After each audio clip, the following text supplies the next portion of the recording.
I am Day 9 TV, AMA. So it is the end of the year. It's 2023 as we have just started the final segment of the final stream here on December 21st. Is it? Is it 21st? Oh my God, do we have reality sticking out? No. Oh, that was so close. And as is tradition, we always like to do a little end of year AMA. And we have the chat here, so that way we can see people get banned in real time. But please don't do anything ban worthy, you sweet darlings. Let's get this started. First of all, by the way, 1K who did just like immediately ban you, whose work we got the chance to look at our recent DK30 project review, gifted us 10 subs. Mwah. Thanks, by the way, 1K. We loved your astrophotography. Oh my God. Kate Yanos says, what game were you most impressed with by, for whatever reason, this past year? Not a lot of good games came out this year, Kate. You know, not a lot of good games really showed up. And also, by the way, just so you know, what I intend to do is I like to answer a question and leave the chat here. And if you're posting questions while I'm answering one, I'm probably not going to see it because you can see I'm looking at the camera instead of looking up at chat. So when I'm done answering question, you know, post your stuff again. I think there's 4 games that come to mind. You might think lists of 3 are the it shit. It's lists of 4. Okay. First of all, there was this 3D platformer called After Us that I'd really heard almost nothing about, and then they reached out and said, "Hey, could we sponsor you to play this game?" And almost always, if someone asks me to play a game on stream for a sponsorship, the answer is no, because it just doesn't look that interesting to me. And oh my God, it was so good. And it was beautiful. And I'm a big fan of sort of surrealist art style. And oh, it was so good. So After Us really surprised me. Another game that I think surprised everyone was Baldur's Gate 3. Ha ha ha ha ha. Baldur's Gate 3 was really pretty incredible. That one, in a lot of ways, it didn't do anything new, but it did it at a quality bar that was so high. And it did things with such richness that, I mean, it's I'm almost shook thinking about how much I remember about every little story beat that I've experienced. And I've heard other stories of people having completely different arcs to their characters and different events happen. I mean, that one's amazing. And I feel like it is also an example of something that I think a lot about, which is that there's this real kind of stupid analysis that you'll see. I mean, it crops up some on Reddit, but it definitely happens in this sort of like behind the scenes meeting where you hear these analysts and these business suit people talking about, nope, the market size for classic RPGs, it's just not big enough. It's just a market issue. And then someone just makes something that's amazing. And it's like, whoa, oh my God, this is amazing.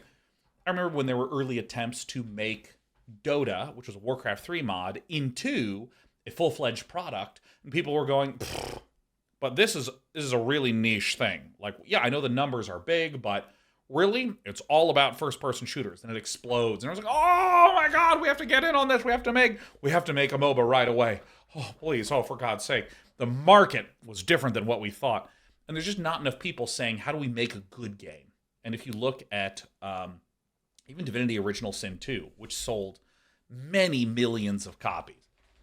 Like, Divinity Original Sin 2 does not have all these.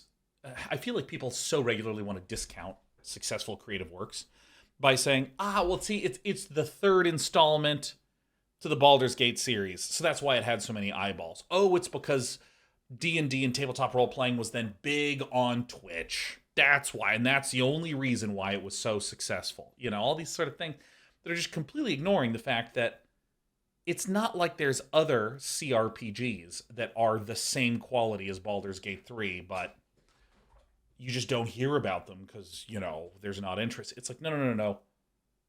It's just one of the greatest games ever made, period. And that's why it's sold. Like, what is it, 15 million copies? Some insane number. So yeah, that game really impressed the heck out of me. The third one of my list of 4 that I'll count as this here is Against the Storm. its 1.0 release happened just a few weeks ago. And I just think it's like the cleverest design I've ever seen. I just think it's brilliant. It is a roguelike city builder. And in this roguelike city building game, it implements these things. It still has the same fun of a city builder where you're managing resources. I am going to stand up. Let's stand up, everyone. It still has the same thing where you're managing resources and making a little home for your creatures and encountering various problems and so on. But I mean, oh my god.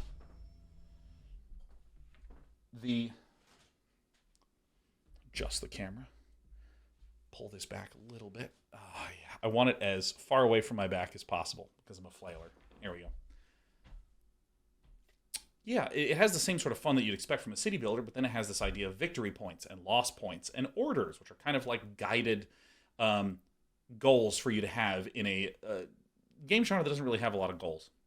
And the last one I'm going to give a shout out to that really surprised me was Stasis Bone Totem, which is the worst name that you can possibly have for a game. I just think that's an absolute bottom ranker name. It is the most spectacular graphic adventure game I have played in years. Stasis Bone Totem, yes, what I'm talking about, Ed. Ed's Stasis Bone Totem is killer. So I would give each of those my strongest recommendations of games to check out this year. Baldur's Gate 3, if you like RPGs. After Us, if you like atmospheric cinematic platformers. Against the Storm, if you like roguelikes or you like city builders. And Stasis Bone Totem, if you like graphic adventure games. Woo! That's my answer. Now, Sean Sebo, I'm going to answer your question because I just looked over and saw it. But again, if any of you have any other questions that you want to ask, try to snipe me as I'm wrapping up. Trying to snipe me as I'm wrapping up a question. Sean Sebo says, I saw your Twitter post in regards to Kotick quitting and potentially coming back to Blizzard games. Any elaboration on this? Day 9 Hearthstone would be hilarious and great. Same with StarCraft. Oh, we're going to be doing some Brood War. We're going to be doing some Hearthstone. It's going to be lovely. So the elaboration is that Blizzard, for a number of years, was like messing up, right? There was like, just to rattle a few off, there's like the layoffs in 2018, the shuttering of HGC, which was like the Heroes of the Storm competitive circuit, just like really abruptly. Blitzchung getting smited from outer space unnecessarily. Warcraft 3 Reforged. Everything that happened with Overwatch, the transition to Overwatch 2. These are examples of a pattern of bad things. I'm going to simplify it and call it bad things, right? I think that's just like a very easy shorthand so that you know what I'm talking about. But something that I think every human should acknowledge is that it's false that a company does one bad thing and then the whole thing's rotten.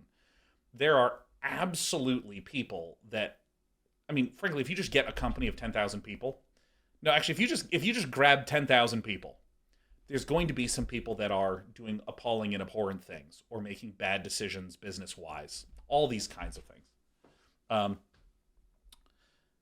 So for me, it's when there is a pattern over a long period of time of many things, and each one of those individually starts to slowly tune me to go, I'm really not cool with this company overall. And the big one was when the state of California sued or fined, I don't know what the right term is, but they basically sued Blizzard for a workplace, Activision Blizzard, for like a workplace of sexual harassment, and just it was bad, man. All the allegations that came out, all the stories that came out, they were horrifying. And after that point, I went, you know what, I'm just going to kind of take a step back from this company and not really do any of their games, because I don't know, I don't feel comfortable. And it's really that simple. I don't judge anyone for being like, oh my gosh, my entire friend group is in World of Warcraft, so I'm going to keep playing World of Warcraft. And I feel weird about it, but this is how I stay connected to my social group. Like, I understand that these are real issues that people have, especially when there's like a pandemic going on, and games are how you connect to people, you know, that sort of thing. And so I do think that in the same way that it took a lot of negative things for me to say, yeah, my opinion is negative, for me, it also needed like a string of like positive things to happen for me to actually begin to change my opinion. And, you know, there were some positive things out of the Diablo 2 launch. There was I know some reinvigoration that a lot of the Hearthstone streamers that I know felt. When Microsoft said that they were going to be acquiring Activision Blizzard, that was a big one because that implies that there is a superstructure that can sit on top. And frankly, Bobby Kotick leaving was like a big one for me because of just the deluge of insane stories that came out of specifically Bobby Kotick. I mean, what the hell? If you have someone who is at the helm of a company personally doing appalling things, I feel like that kind of trickles down through the entire company.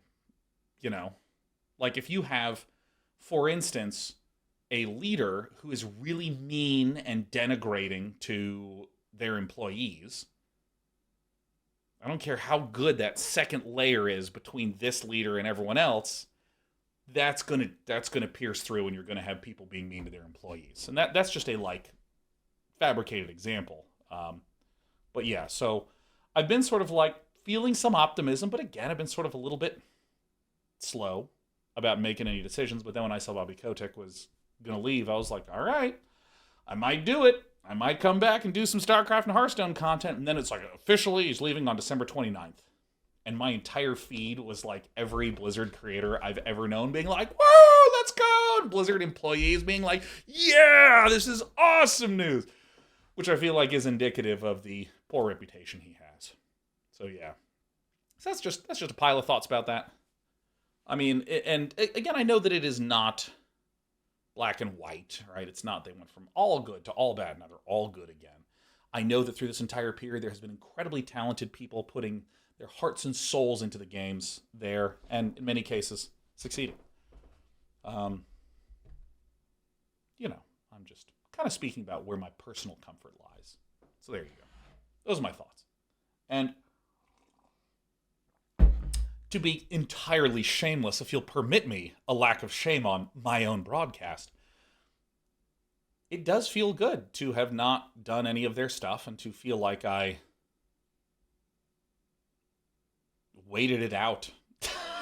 You know, part of me was like mentally like, okay, I'm going to stop with this company. And you know what? We might never come back. Sad because, you know, my entire life growing up was StarCraft. But if that's the way that it is, and that's the way that it is. All right. And then, hey, lo and behold, bye-bye. It's awesome.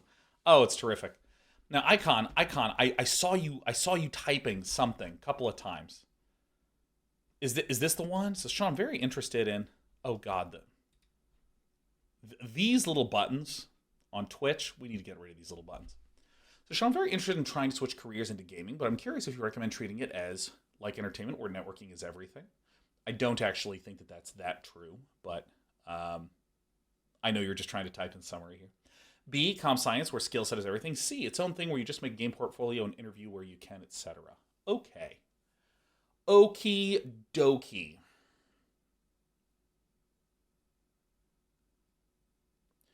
I'm going to imagine, Icon, that you asked me, hey, how should I get into game dev? What's a good way to get into it? I think one of the very first things I would suggest is figuring out if you even like making games. And this piece of advice I'm going to give will be focused on this and have other benefits, but like, do you like making games? And if I can ask Icon, is it art? Is it programming? Is it design? Is it writing? Like, I don't know what if there's a specific skill set you're interested in. But, you know what? I'll just answer it for all of them. First of all, I think that one of the worst things that you can do is, throw your back out because you slept funny. My head slipped off my pillow in the middle of the night, so I slept on this weird angle, and now my back hurts. That's why I keep standing and sitting and standing and sitting and standing and sitting. And that's my advice for how to get into game development. Let me try this again. You know, I'm going to sit down, try to support my head, my gigantic, brainy head. Oh, my God. All right, it's actual game design. I made SC1 modded maps, running homebrew D&D, designing archery tournament scoring systems. Great. Okay, so whether it's design or art or writing or programming or one of those sorts of things, first and foremost, do you like making games? And I will be kind of blunt. I think doing just game design, I think it's bad to do that. It's bad to say that you are just a designer. I think that you should learn art and design, or programming and design, or if you want to be a pure designer, you should try to make board games. Something where I want to stress, you want to be able to make a whole ass experience. And so if in this first year, let's say, where you're trying to answer the question, do I like making games? You might join a bunch of board games. And if you're an artist, try to make a bunch of art and see what implementing things artistically in a game is like. There's a lot of grunt work in games, like just painting rocks, making sure the rocks look good. And once this is done, you work on the next rock. There's also animations that you need to be adjusted again and again and again and again and again. And as you're adjusting them, you're starting to go, I'm not having any fun here. I want to do lots of different animations, not perfect a single animation. Is there a game like that I can do? You might want to do something like just try to start learning if there's different fields of programming within game development, whether it be systems, whether it be tools. By the way, we always need more tools engineers in games. Please start making gameplay tools. Please, for God's sake, we need people that want to make tools. AI engineering, and I don't mean ML AI. I mean like, hey, what are the little entities that are moving around? What dictates their behavior? There needs to be someone who's in charge of that.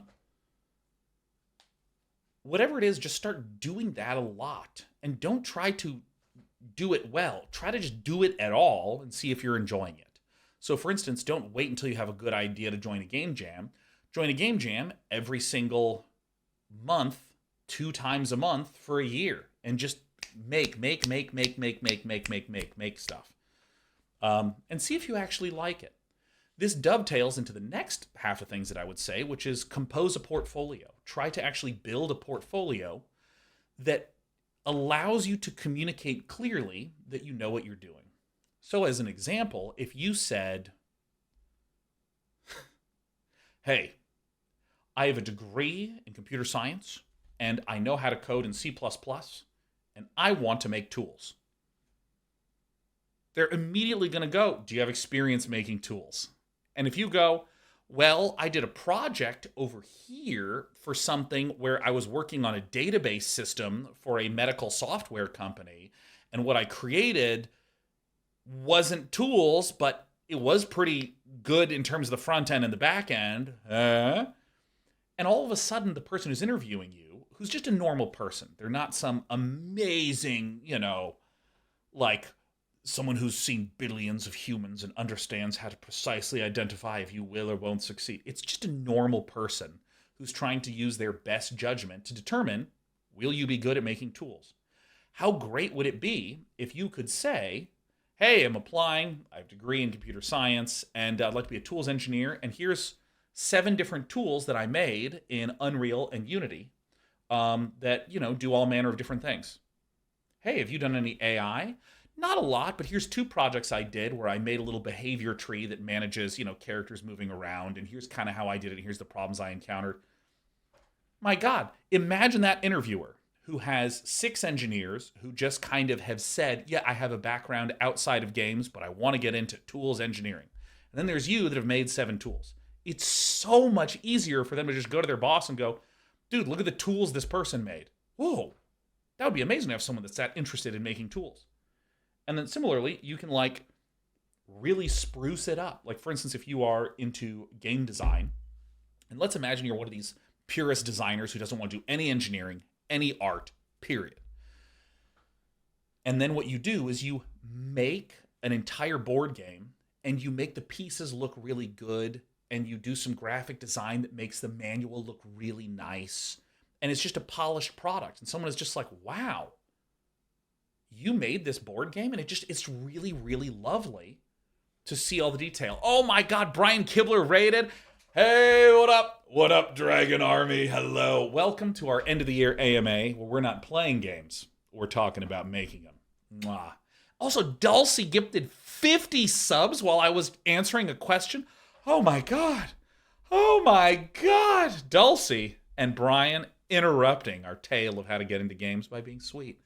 Mwah to both of you. Dulcie says, thanks, Sean, for so many years. Continue to make interesting content that we all tune into. And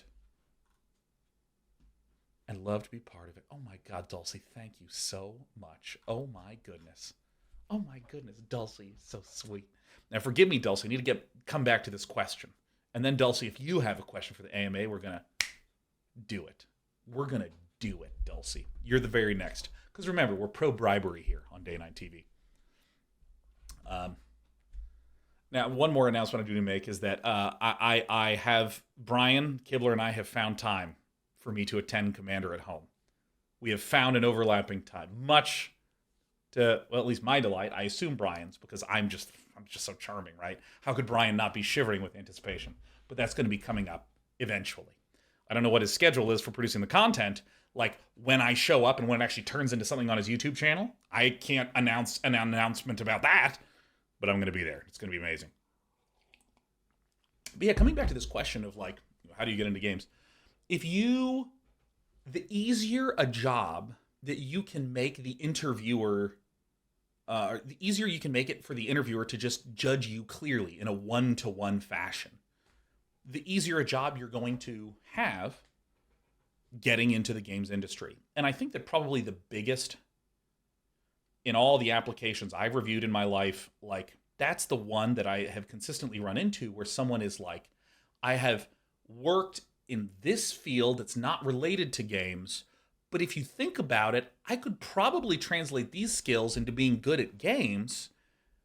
And whether that's true or false, it's just hard for me to understand. But if someone says, oh, I can do multiplayer networking, and I go, tell me about that. And they go, here's 4 games that I did multiplayer networking for. One was a company that hired me to do it. Second one was a company that hired to do it.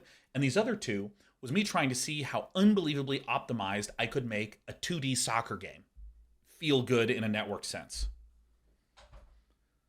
Wow, great. This person knows how to do networking. Right? It's like so great. Dion Quito says, I found that I tried to just make things is really difficult, especially considering I'm working full-time. Got to look after myself, etc. Feels like the only way to get ahead is just to grind myself to the bone. I think I want to note that straight up, it is true that, you're a human being. And if you're a human being like me, you'll get tired. For instance, you can even see the circles under my eyes. I'm exhausted seeing all of you today. But if you're putting in 3 to 4 hours a week, you would be amazed at just how much stuff you can get done with 3 to 4 hours a week. What is happening? Gleekdon guy with 50 gifted subs, and Icon with the 5 gifted subs as we're answering Icon's question. Oh my God. My God, happy Thursday.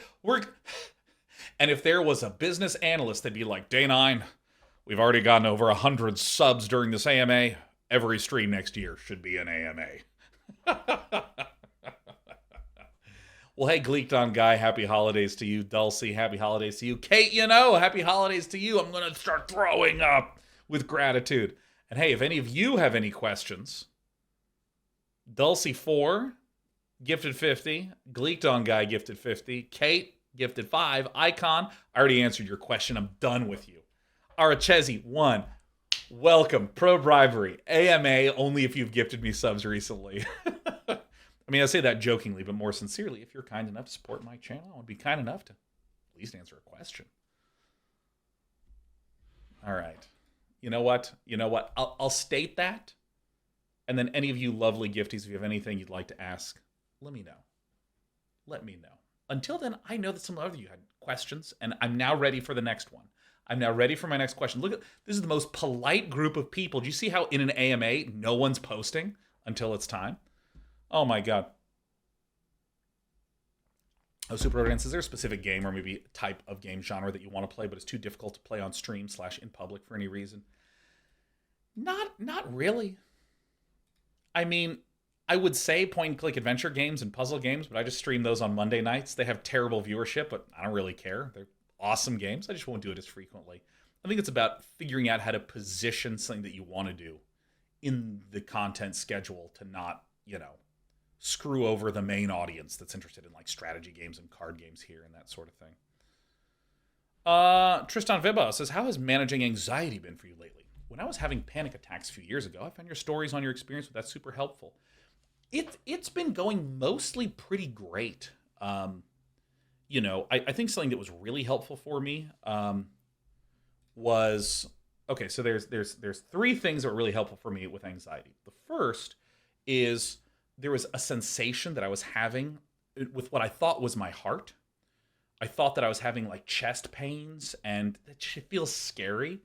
And I went to a doctor, and they told me that it's indigestion. It's heartburn.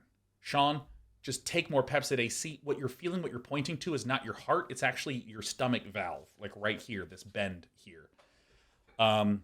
Take Pepcid AC twice a day for a few weeks and see if the symptoms go away.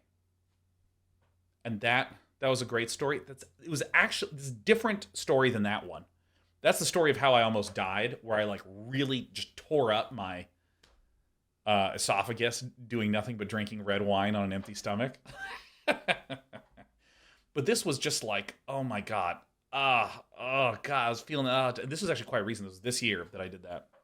And literally taking Pepcid AC, a lot of those sensations that I would go, oh my God, I'm having anxiety. I realized, no, I'm just having, because what I was having happen is that I was getting inflammation in the esophagus that didn't hurt, but it would put pressure on everything here. So I thought that I was having issues with my heart and with my chest. And oh my God, am I getting more anxiety? Oh my God, is that it? Is it over for me? Dude, yes, this is it. This is literally the thing, Super Odin, right there. The inflammation superhighway. Damn right, Randomino. So I think that like upon experiencing that and then just having a doctor explain what it was and it went down, that was really helpful. A second thing is, honestly, I am pretty damn diligent about just sleeping. I just go to bed. That just literally makes me feel way more even. That and taking vitamin D, right? This has been really helpful. But I think the biggest breakthrough I've had in the last few years is when I would feel kind of anxiety coming up, I would try to calm down. I would try, we just got to take a deep breath. We got to relax. Sean, everything's going to be okay. We're just going to have fun. It's going to be fine. Just relax. That's the fucking worst advice I've ever gotten. I'm never doing that shit again. I found that was causing me more anxiety. What I started to do is when I would have that feeling, the big shift is that I went, this is energy. Let me spend the energy. So let's say that I was talking in this AMA and I'm talking with a sort of lower tone and I starting to feel a little anxiety. There's a kind of feels like maybe I should calm down a little bit and try to suppress the energy, try to suppress it. I found it would just be this feedback loop. Whereas if I was starting to feel that now, if I was starting to talk in this quieter voice and I was starting to feel some anxiety, I just start talking more loudly. I start flailing my arms. I start being way more energetic. And what I find is that I'm spending the energy. And then I'm starting to go, well, wait a minute. I spent like my whole career for like years getting ready to do a broadcast, and okay, 3, 2, 1, okay, I'm on, and I am focused, and I am talking, and if I'm doing like a Day 9 daily back in the early days, it would be an intense, focused, high-energy discussion about a very particular topic that I had spent a lot of time preparing, and I am in the zone. Or Fun Day Monday was very performative, or I'm going to do commentary for a major tournament, and I want to be excited and hyped and focused and on. I'm doing a stage show, like at the PC Gaming Show, it's time to be on, it's time to be on, it's time to be on. And like, oh my God, my body is kind of just trained to give me a bunch of energy and give me a bunch of focus. And I think that something that was causing a lot of anxiety for me is I was learning ways to just manage stress in other areas of life. And I think I counterintuitively started to have this energy come up that my body was trained to have. And I was trying to suppress it and calm back down. And my body was like, no, fuck you. Here's more energy. And that would just start causing this feeling of anxiety and stress. And so the biggest change that I have made in my life when I have anxiety is I just spend it and spend it and spend it and spend it and spend it. Espendotus says the only way to overcome anxiety is to face the fear over and over, and every time you actually live after an episode is to recognize that you're actually okay, and the thing that you were afraid of didn't actually kill you. That will train your mind gradually to deal with it better when it happens until it's nearly gone. That advice never worked for me ever under any circumstance ever. Like literally, it was the opposite for me. It was the complete opposite for me, where every success that I had, I would go, holy fuck, we didn't have an anxiety attack that crushed us then, but when is it going to happen? I mean, if you look at my on-show stage performances over the years, I'm generally pretty fucking on. And even when I suck, I don't actually feel that bad when I really shit the bed and suck. I don't really feel that bad. I mean, it sucks to suck. Make no mistake. Just like if you're playing a game of StarCraft and you keep getting supply blocked, and you're missing workers, you're like, dude, I am fucking up this game. It doesn't feel nice when I'm on air and I can feel my sentences not coming out very cleanly, and I make a joke and no one laughs. Like I can feel it. It's happening right there to me. But it's the, you know, what it felt like was every time I did a really good job on a show, I would be like, all right, but there's a trained sniper at your chest. You could fuck up at any moment. So,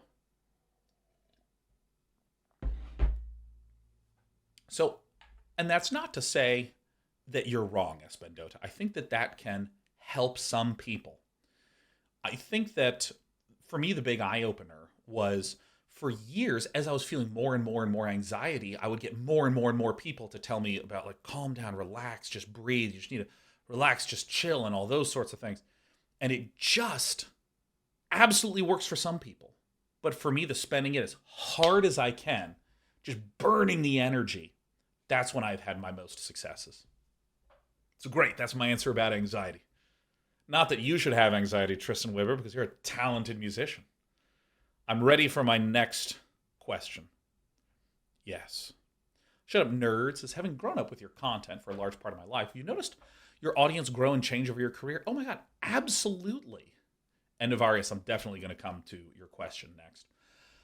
Yeah, absolutely. You know, I mean, part of me wants to go, yeah, okay, next question. Be like, yeah, duh.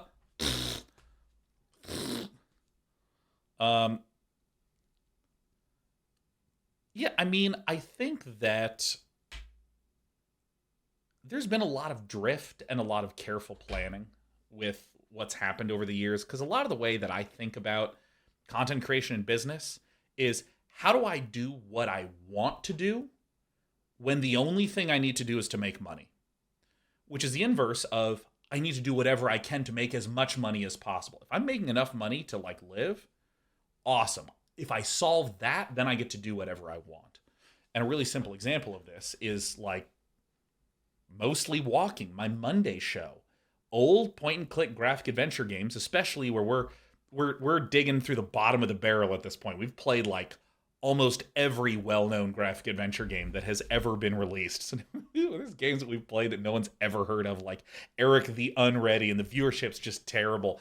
But I'm allowed a low viewership show once a week with two of my closest friends in life. I'm allowed that, right? Because I'm able to make money. I'm making enough money. And so part of the equation of, like, how do I make sure that we are actually a solid and stable business involves things like, oh, I played RTS games, and then what's the next thing that I switched to as a focus? It was Hearthstone. It is a card game. It is also another kind of strategy game. There's a big overlap between strategy game players and card game players. And then from Hearthstone to Magic, from card game to card game, or even when I played some Dota in there, it's still kind of within the same realm.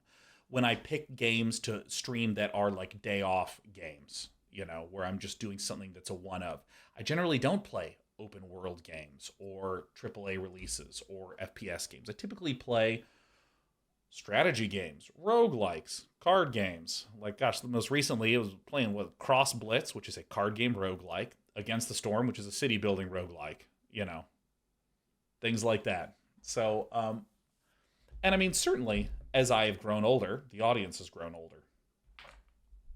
But, you know, I think that's a more interesting answer than just like, yeah, they've changed. They used to be 18 to 29, and now they're 25 to 36.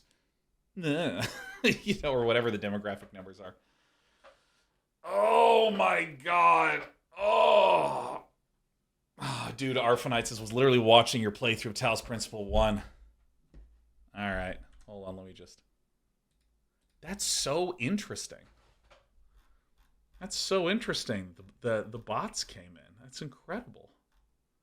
All right. Oh, they're all going to get banned. But yeah, Arphanite says, was literally just watching your playthrough of Talos Principle 1 8 years ago. You had hair. Yeah, no, I'm actually strongly considering getting a hair transplant next year. Because why not? We turn on sub-only mode. Great. Perfect. Yeah, ban them all. Get them all out of here. Yeah, I'm interested in getting a hair transplant because I just kind of prefer having hair, but not that much. Not by that much. My grandpa was bald, and that guy rocked that shit. Maybe I should get like a little French train robber mustache that curls like that, and then shave my head and go, ew. You know, like that sort of thing. People die from hair transplants. That's what I'm going to do. I'm going to go for one of those hair transplants that fucking kill you. Power bald hot day 9. Yeah, baby. Yeah, why not? I mean, I've just known enough people that have hair transplants that it's just... I've never really had hang-ups on anyone wanting to modify their body in any way. And I just happen to not with myself, just because I don't really feel like it. But if someone wanted to, cut their pinkies off and put them like horns on their forehead, I'm like, yeah, sure. Cut them off and staple them in. It's totally fine.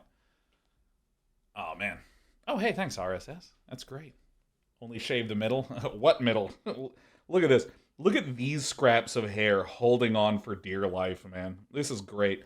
I have about as many hairs as there are customer support people for Spectrum Internet. Dude. Yeah, you like that? You only shave the front 50%? Oh, yeah. Oh, yeah. Well, Chops, has any fun holiday plans? I am absolutely... Oh, yeah, and by the way, we're taking shots at Spectrum Internet because they're still not working. I'm on a backup internet solution. That's why we're at 720p today. My Spectrum Internet has been struggling for a full month. It's garbage. Like, what do I pay for? What do I pay for? It's so dumb. I mean, there's been some very competent people, but it's a lot of hemming and hawing. Oh, you don't know how bad those people are, and that's just a big problem because we're doing other things. Oh, my God.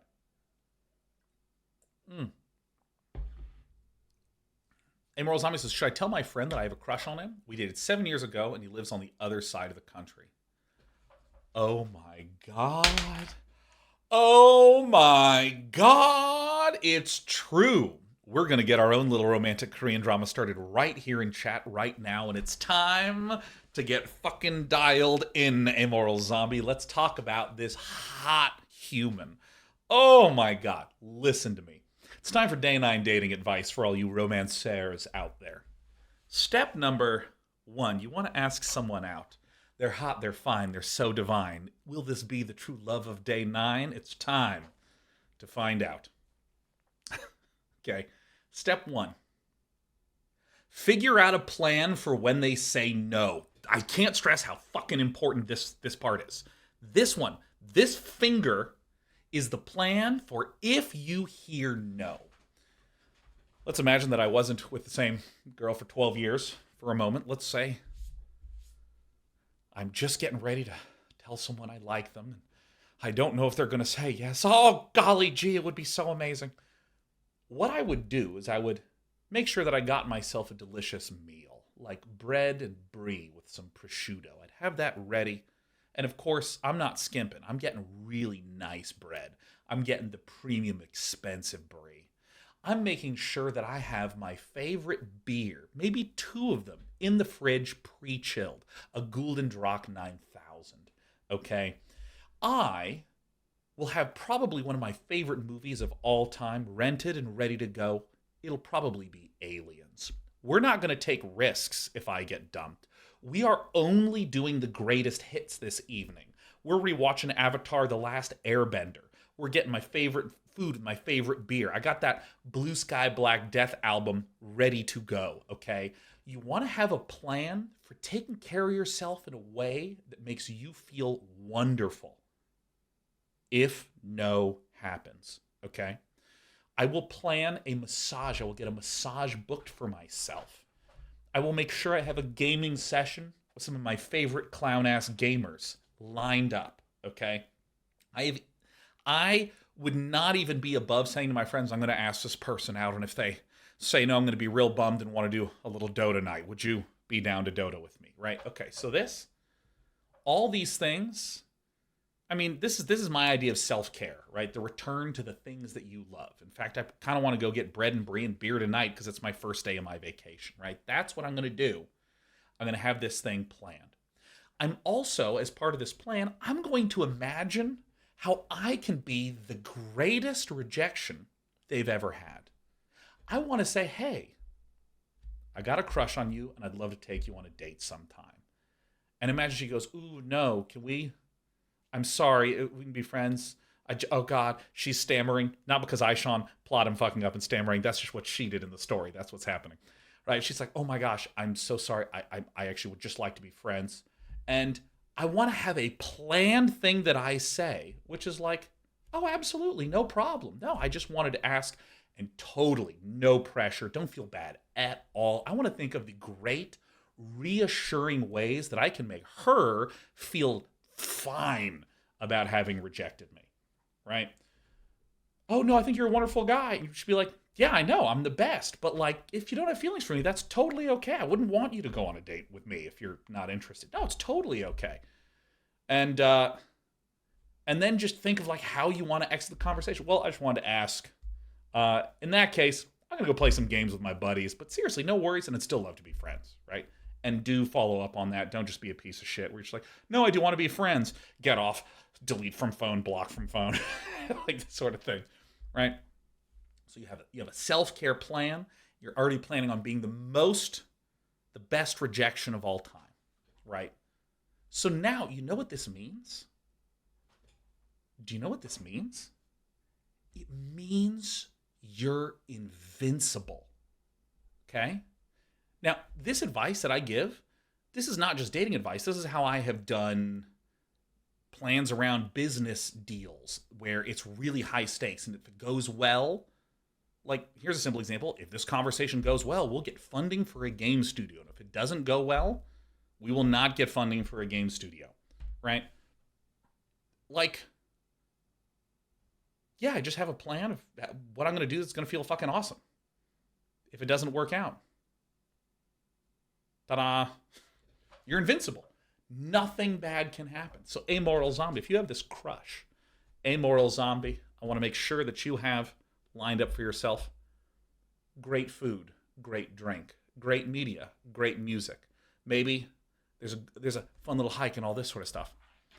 Amoral zombie says, I'm worried to tell him because he's finishing his PhD and I don't want to like stress him out. Is that insane? That's a wonderful and great thought because you understand that you're putting some pressure, you're putting some onus on someone when you're asking them out. You've suddenly placed expectations at their feet. And this is where the way that you don't stress them out, Caffeine Cafe, thank you for the 5 gifted subs, but hold on, Caffeine Cafe. No bribes right now. We're in the midst of true love.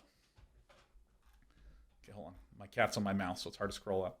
See, this is a really sweet and thoughtful thing. This is not insane. But I think what you should do is still just fucking do it and have some thoughts on how you make sure that they feel comfortable and okay.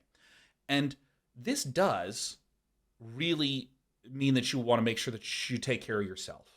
I know how embarrassing and terrible it is to have been pining for someone and ask them out and they're like, no, no. And I'm like, oh, okay, that's fine. And then I've asked someone out and they said no, and I have immediately started to cry. That is not the right way to do it. I should be an emotionally stable enough person that if I ask someone out and they say no, then I'm okay. And so I think a great way to ask someone out, honestly, is like anyway. I know sometimes people have these rules where it's like you should only ask someone out in person because that's proper. You can send a text. Hey, I find myself with a crush on you and was wondering if you'd like to go on a date sometime. Boom, done. Just send it. Send it. You can send that right now while we're all here, Amoral Zombie. You can still do that. Just send it and don't second guess. Don't be like, hey, do you want to go out sometime? And then wait 5 minutes and be like, I'm so fucking sorry I asked you. I'm a horrible person. Right? Like all that sort of stuff. Should I send it now? Amoral Zombie, I think you should send it now as long as you feel like you are okay to take care of yourself if you get a rejection. If you feel like you're okay to do that, I think it's good to do it right now, while we're all here, while we're all going like that. Like right now. Oh my God. Yeah, I can play Baldur's Gate 3 and eat a pint of ice cream. You don't even need a spoon at that point. You can just like put 4 fingers in and oh God. And you're going to have a good cry. Have a good cry. It's okay to have a good cry. It's okay to have yourself a good cry if that happens. So that's what I would do. And Ara Chase, he wants to continue the trend. Do you have any advice on how to reject someone? I have a hunch that a friend is trying to flirt with me, and I have no idea what to do if they end up asking me. I think you just make it nice and easy. You say, and of course, don't preempt. Hey, I feel like you're flirting with me. Fucking stop it. You stop it right now. If you keep flirting with me, I'm just going to projectile vomit into your mouth. Unless you're into that, in which case, I'll projectile vomit into someone else's mouth. Like, just say, I'm sorry, I don't have feelings for you in that way. And I have known people who like try to want an explanation. And I think it's really important to keep it really simple. I just don't have feelings for you in that way, and that's all. I'm sorry. But I thought that, apologize if I communicated in that way. I'm just not interested. And just keep it simple, and keep it gentle, and keep it nice. Keep it thoughtful, keep it gentle, keep it nice. I just don't think that there's a lot of weird advice people give that all connect to I shouldn't be allowed to just say how I feel. And you should be allowed to say how you feel. I've seen people say things like, oh, if you think your friend's flirting with you, you should just talk about how big of a crush you have on someone else. Why? You could also not waste your time and just talk like a normal person. And if they want to ask you out, they will. And just wait for them to do that instead of trying to guess what's going on in their head. And then guess that if I talk about someone else, that will cause them, as I estimate, to start to fall out of love with me. Like, it's just this weird nonsense. You just wait for someone to say the words and you deal with the words as they show up. Ed says there's a camera operator I have to work with, and he's actually really bad, and no one seems to want to tell him because he's been there for 10 plus years. Is there a way to tell him nicely? Okay, so right away, let's talk about the games that I want you to play. You got to be indirect as fuck with this person, Ed, man. You should just not tell this camera operator any of that shit. I think I am a big believer in like goal-oriented communication, which is like, for instance, dude, he's actually so shit, it's crazy. Well, I think that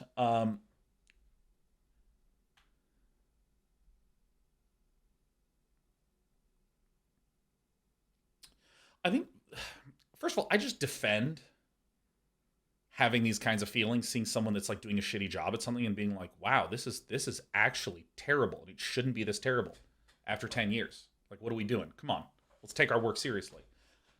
But there's another thing that I think is also true. People are allowed to be not good at their jobs. Like, there are days when every person here has gone into work and said, I'm phoning it in, man. I'm just trying to get through the day. And I think you should be allowed to do that. Petit Drogo says, yes, accept me. It's true. Never lost a game yet. But I think that, for instance, if you are working on something together, and I'm just gonna make something up. If you're working on a written marketing plan and you have your work and they have their work, like maybe the reason you're frustrated is because you keep needing to do their work. That's a concrete frustration. Or maybe they're being slow. Or maybe they are miscommunicating when it comes to sharing information with the team. The more specific I can point to, the more it's like, hey, I want to talk to you about sort of timelines on this. It's coming in a little slower. And I was wondering if we could like set whoa, the bots are coming in. It's the same crew. Sorry, everyone. We're going to get the bot out of there. Obviously, don't go to that, whatever they were typing, obviously. I mean, it's one of those things that annoys me some, but doesn't bother me that much because I just think that this audience is intelligent enough to not be like, oh my God, I'm so curious. What is it? A bunch of bots said it must be true. Oh my God, there must be free singles in my area. Oh. But, the more specific you can be, the more you can be like, hey, I'm noticing that this specifically is happening. Hell yes, Amoral Zombie. I see you right there. It's easy when there's something specific going wrong that affects you. To talk about the fact that it is affecting you and also what you would want in the future. So coming up here, excuse me, Desper. Oh, my cat's on my mouse against this. It's for live sports, and he leaves shots out of focus with poor framing without making any adjustment whatsoever while his shot is live. This might affect you in a specific way. For instance, let's say you're the TD of this live event, and you keep getting ready to switch to his shots, and they're not in focus. You can say, hey, John, last 3 shots I've gone to have been out of focus. Let's double, triple check that to make sure that it's in focus. And then I would be in his ear, and I'd be like, all right, we're going to be coming to you. Let's make sure the shot's in focus. Good, great, nice, awesome. And all right, going to the next person. Let's make sure shot's in focus. Okay, cool. And I find that, like, in this position, TD is the technical director, which is the person that's, like, switching from frame to frame to frame to frame, to transition between these things. This is an actionable, clear, concrete thing that's directly related to the work at hand. What it isn't is you're bad, you're terrible, the superseding evaluation. It's the concrete action.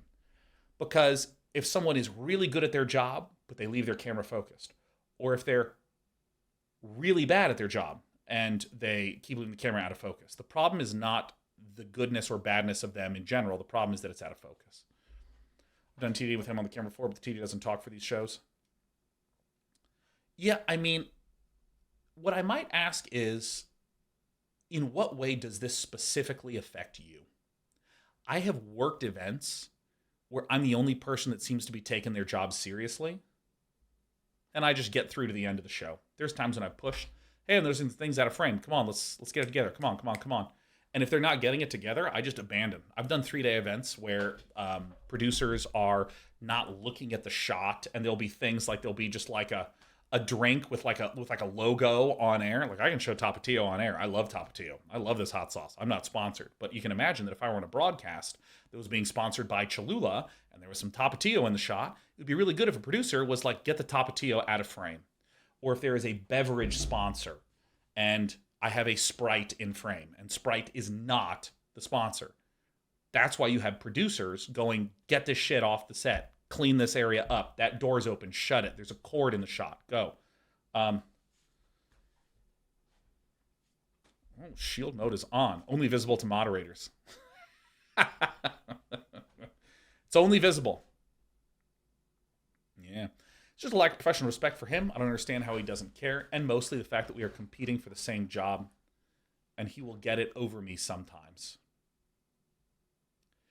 I think that this is a tricky situation because you don't want to say, I'm better than this guy. I think that, because again, the director is allowed to hire someone who's bad. They're just allowed to hire someone who's bad. I mean, have you seen the games industry? Do you see how many people in leadership positions are just bad? And there's a lot of amazing ones, but there's also ones that we're like, how did that person get the money? And then we see them making terrible decisions, and we're like, well, we all see this is terrible, right? And they eventually fail. The goal should not be about them and their failure. It should be about you and your success. And that's what I mean by like goals-based communication. So if you do something like, hey, I was really pleased, I didn't have a single shot out of focus. I'm feeling really on point about that sort of thing. Or like going to your director, like, hey, I want to talk to you about how the day went. Do you have any feedback? Do you have any thoughts of what I could do better? All right, great. Let me do those. Hey, I wanted to check in about the stuff I was working on. How's it going? I mean, I have seen people do that and seen their peers not do that. And guess who starts getting all the gigs? Wow, this person that opts into self-critique, invites critique, listens to it, improves, is willing to be flexible, never has a bad attitude. And I mean, the fact of the matter is, Ed, most people in StarCraft 2 are in Gold League because that's the way the bell curve works. Most people are. Generally, if you're going to a doctor, most of them will be closer to the Gold League. They'll be closer to the middle of the Grand League or the Gold League. Very few will be Grandmaster League doctors. Okay, so you know, is what it is. Which is, he asked me to swap cameras last game. I was the main camera that gets close up for replays, but he was on the wide shot, and I said sure. Then I see him do such a bad job on a harder camera, annoyed me. Yeah. You don't need to say anything negative to them. You just don't need to trust them and just do what's best for you. Because, you know, I've actually talked about this. I've had this relationship with people, sometimes people I'm very close to over the years, where not in a work context, but maybe in an interpersonal context, they'll just be mean. Or I will share something with them that's personal, that feels private. And then I'll hear from someone else that they shared that information. And I have in my life, when I was much younger, gone, oh, dude, I heard you said that thing to that person. Well, dude, I didn't think you mind. I wouldn't think it'd be a big deal. Oh my gosh. It effectively has never, ever worked. Ever, ever. What I do is I just go, all right, I'm never going to share things with you again, and you are now like just an acquaintance. We're no longer friends. I'm not going to explain it to them. I mean, there have existed, don't get me wrong, there have been people that have hurt my feelings. I've communicated to them. They listen super well. They're very receptive, and it creates a bonding experience that's better.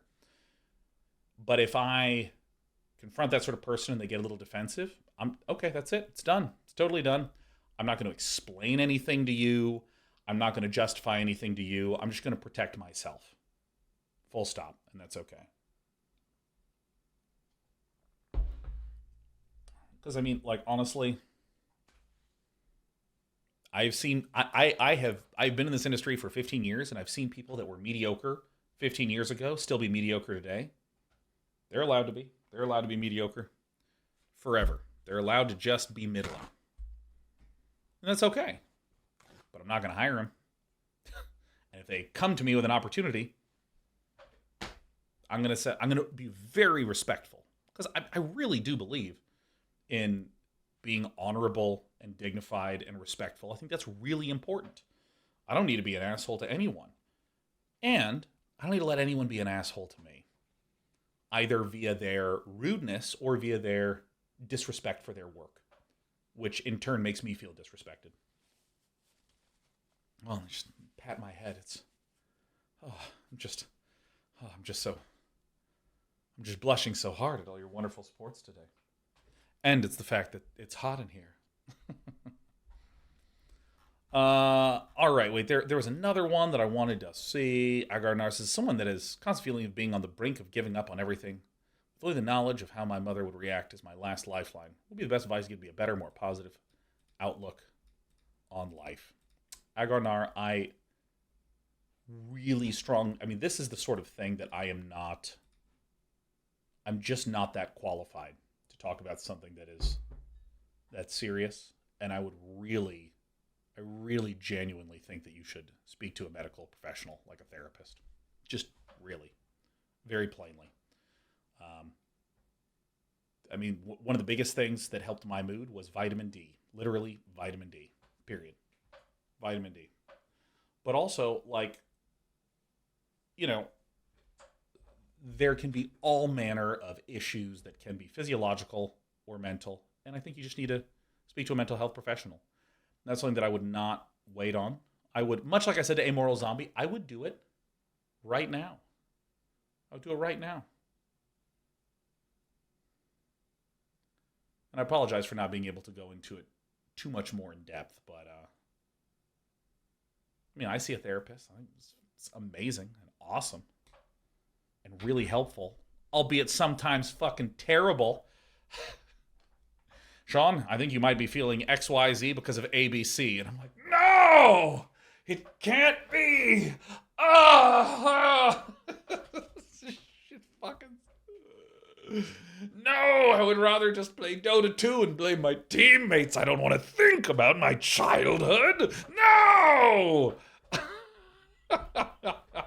Oh my God. And I don't know about any of you, but my experience with therapy is that I felt absolutely no short-term changes. It's not like, oh, this month I felt really down on everything, and then came March and I was just good. It kind of felt like to me, like, I don't know, it doesn't feel like anything is really changing. And then I just had some things happen that would set me off, and I felt anger, and I was okay. I was able to be okay.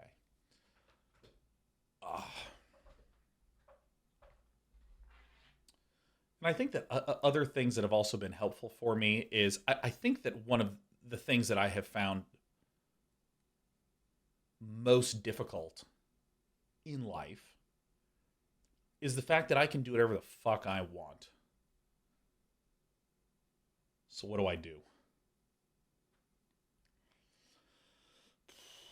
I remember there was a period of time where like Twitch Prime had just become a thing. And I was at a startup that went fantastically busto very abruptly. And I'd put like my heart and soul into it. And it was just gone. Just very, totally gone. And I remember I was like streaming like Stardew Valley. And Twitch Prime came in, which like gave a huge swell of revenue to all streamers. And it was really weird to just kind of like get up at 8, because that's when my body got me up. And then I had a show at 7 p.m. from 7 to 9.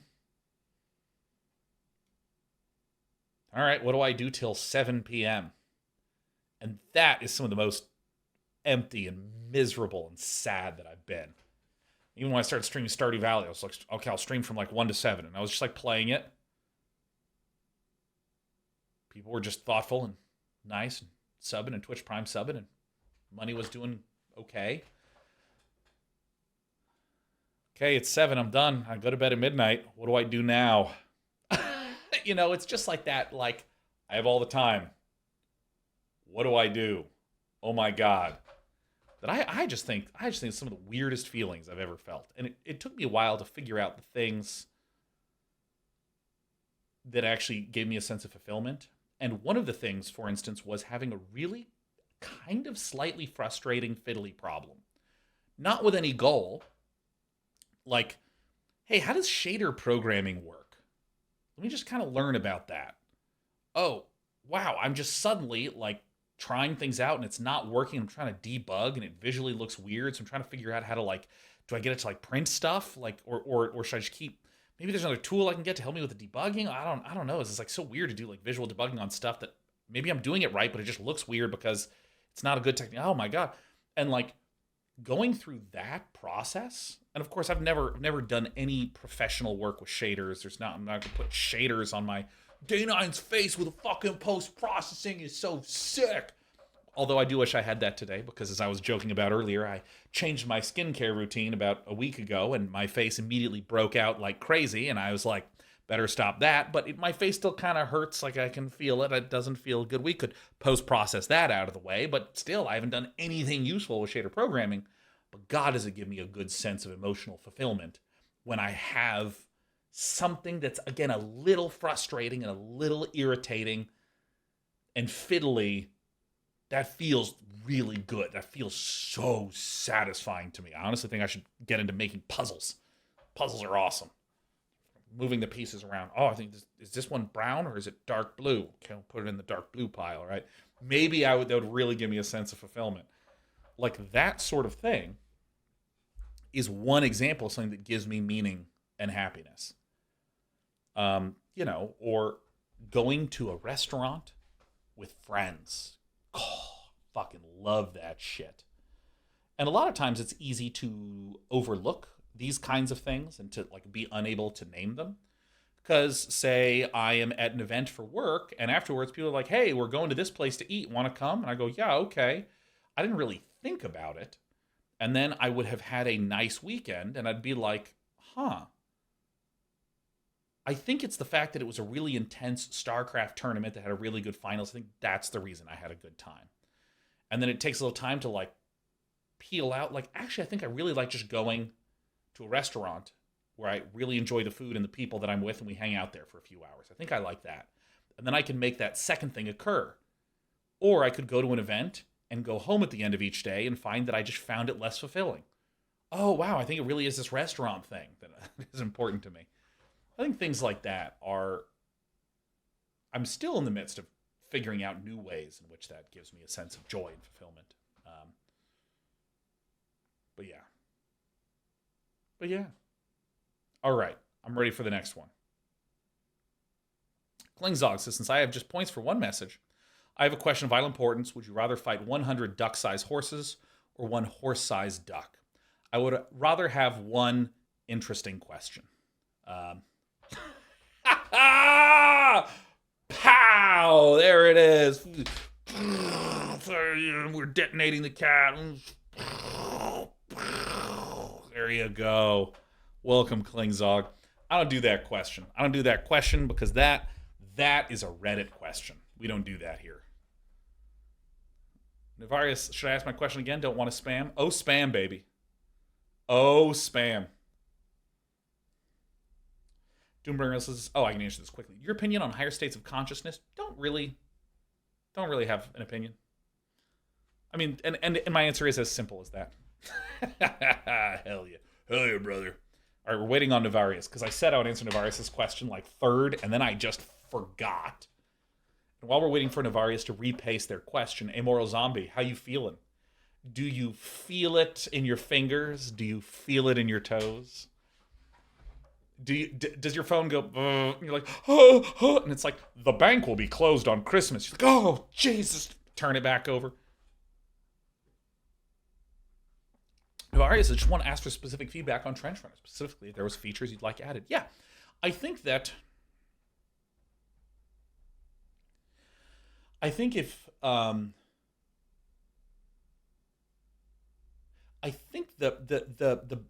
the dominant form of feedback that I felt after playing Trench Runner is that it felt like a good set of mechanics, but I wanted the levels to feel like structured content. So for any of you that didn't see Trench Runner, you can see it by looking up DK30 Fall Game Jam 2023.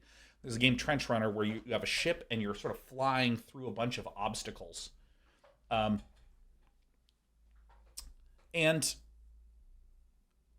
the comparison I'll make, Navarius, is let's imagine World 1-1 from Super Mario. It feels like it's chunked into sequences as a platformer. So you're running, and then there's the first little Goomba, and then there's a couple of blocks, and then there's some things you need to jump over, and then there's the first pit, then there's some more blocks, and there's more than one enemy on the screen. There's like these gentle escalations. And it feels like section A, B, C, D, E of a level. When I played through Trench Runner, it felt like a network of like crazy different obstacles. And it was all very dense. And I think that what's really fun in a game that is about speed is that I am flying through and I'm getting to go fast a lot. And there's one obstacle that I'm dodging, and there's another obstacle that I'm dodging, and then I go dodge, dodge, and then there's maybe one dodge, and then here's a hard part, dodge, dodge, dodge, dodge. Like, right away, I think that having most of the time I'm going fast, and then there's very chunky sequences where I can think and I can prepare and I can get ready for mentally. I would love that. Because I think the feeling that I had was it was a sort of endless stream of a continuous set of obstacles from second one.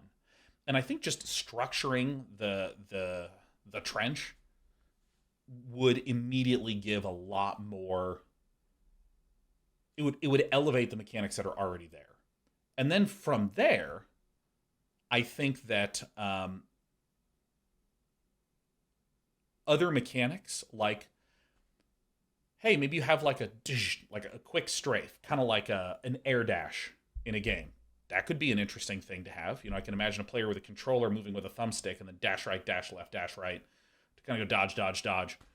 I can imagine things like that, but I don't think you need to do that yet. I really think it's about restructuring the level to make it feel like there's discrete sequences, that there is a rise and fall, that there is, I got through section A, and then I got through section B. I had an extremely hard time understanding when the checkpoints occurred. And I want to be clear, there's a difference between, oh, well, maybe we have like a giant red screen that you have to fly through, so then you know you've passed through a checkpoint. That's not what I'm saying. What I'm saying is section A feels like it feels like it has its own feeling to it. And then I get to section B and it has its own different kind of feeling to it. Again, just like the Mario level 1 has a couple of chunks that feel different. And then you go underground, and that underground area feels different from the overground area. And within the underground area, it also felt like there's these specific chunks.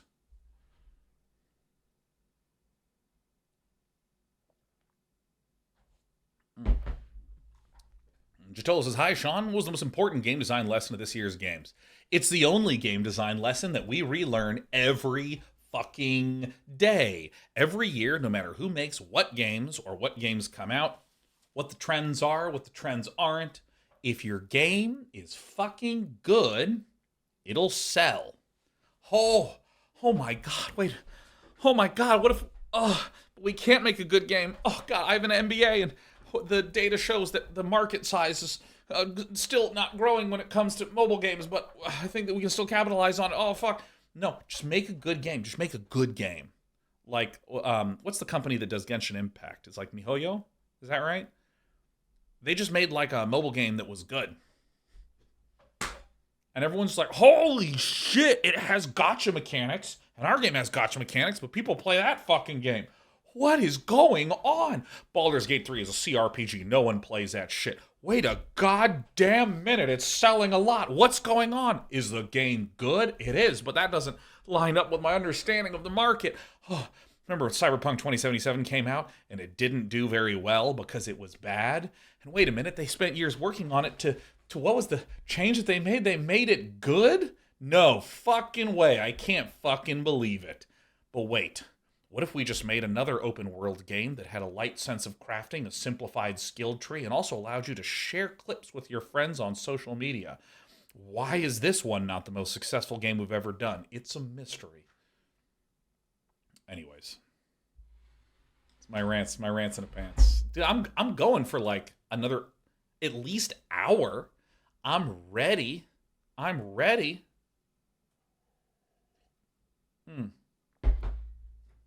Yeah, my ring is just, it's 3 lines. Come on, focus. This is my hand. It's just 3 lines, 3 simple lines.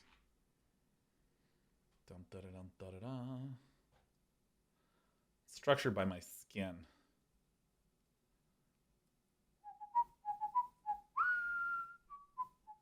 Agarnar says, as far as I know, it's just people high up looking too much at statistics rather than listening to what the buyer actually wants. I mean, and Magic Turtle, I'll come back to your thing.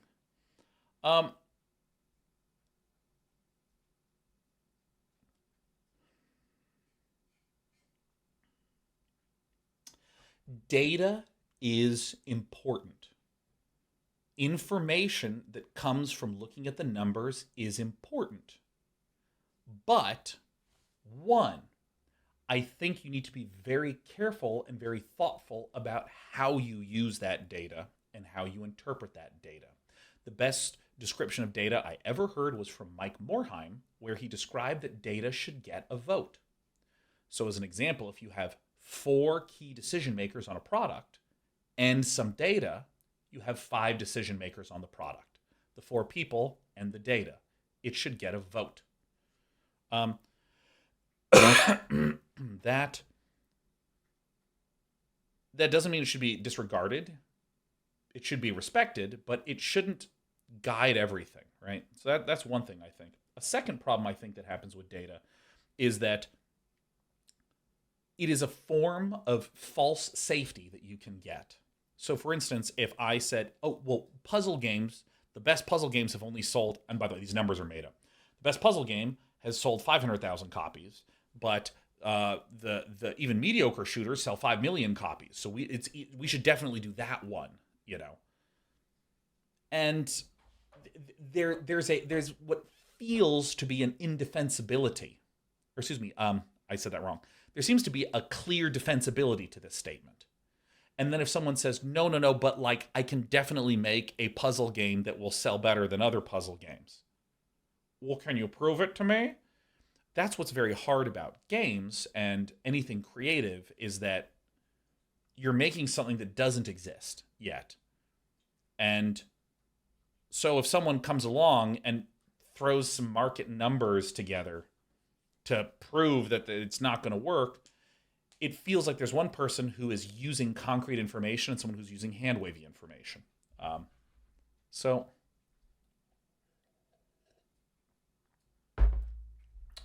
And I think that the big thing that I always come back to with data is inputs versus outputs. The number of people playing a certain genre, that is an output. But in game development, what do you have control over? You have control over mechanics. You have control over art. You have control over, level design. These are the things you have control over.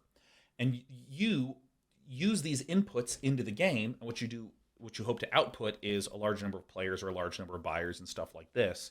But what's very subtle and easy to do as a mistake in the data is you treat the outputs as inputs.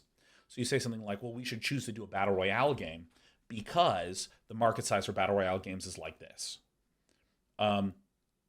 And so that feels like you've made an input statement. Our input, we've chosen this genre, and there we go. But genre is not an input. Genre is an arbitrary marketing term that is used to communicate to people better what it is that they're getting. What are they getting? Well, they're getting the inputs, which are still the mechanics and the art and the level design and so on and so on and so on. So, and I think it's an incredibly easy thing to harp on too, because if someone says to me, well, these are the kinds of games that sell because of this. And it's just like, okay, so we're going to make some mechanics for our game. So what are the mechanics in those that will lead to these kinds of numbers? And you can very quickly get someone to be like, oh, well, I don't know. I think that's up to the designers and all this stuff. And it's just kind of like, dude, ugh. Then this analysis is actually not very helpful because we should be using the data to help inform our inputs. And it's like saying, hey, I want to lose 30 pounds. So what we need to do is we need to come up with a program that will let us lose 30 pounds. And it's like, yes, I know that's the most circular statement that has ever been said. Okay, battle royale games have a big market, so we should make a battle royale game. It's like, I mean, I get that there's a small difference between those two examples, but I cannot stress enough, they're just not that fucking different. Yeah. Yeah. Yeah, I'm going to steer away from the in control and TB conversations because I'm not in the mood to cry today. Where was the one that I said I'd look at earlier? Magic Turtle 131 says, "Hey Day 9 is the first new major RTS game since Age of Empires 4 starts releasing over the next 1 to 2 years. What key milestones are you on the lookout for to see how initial player adoption, esports, etc. will go?" So the ones that I can think of are obviously Stormgate, Zero Space, Immortal Gates of Pyre. I know there was like a few other ones. I mean, frankly, Age of Empires 4 has been fucking crushing it. I watched so much Age of Empires 4. It's so good. Oh my god.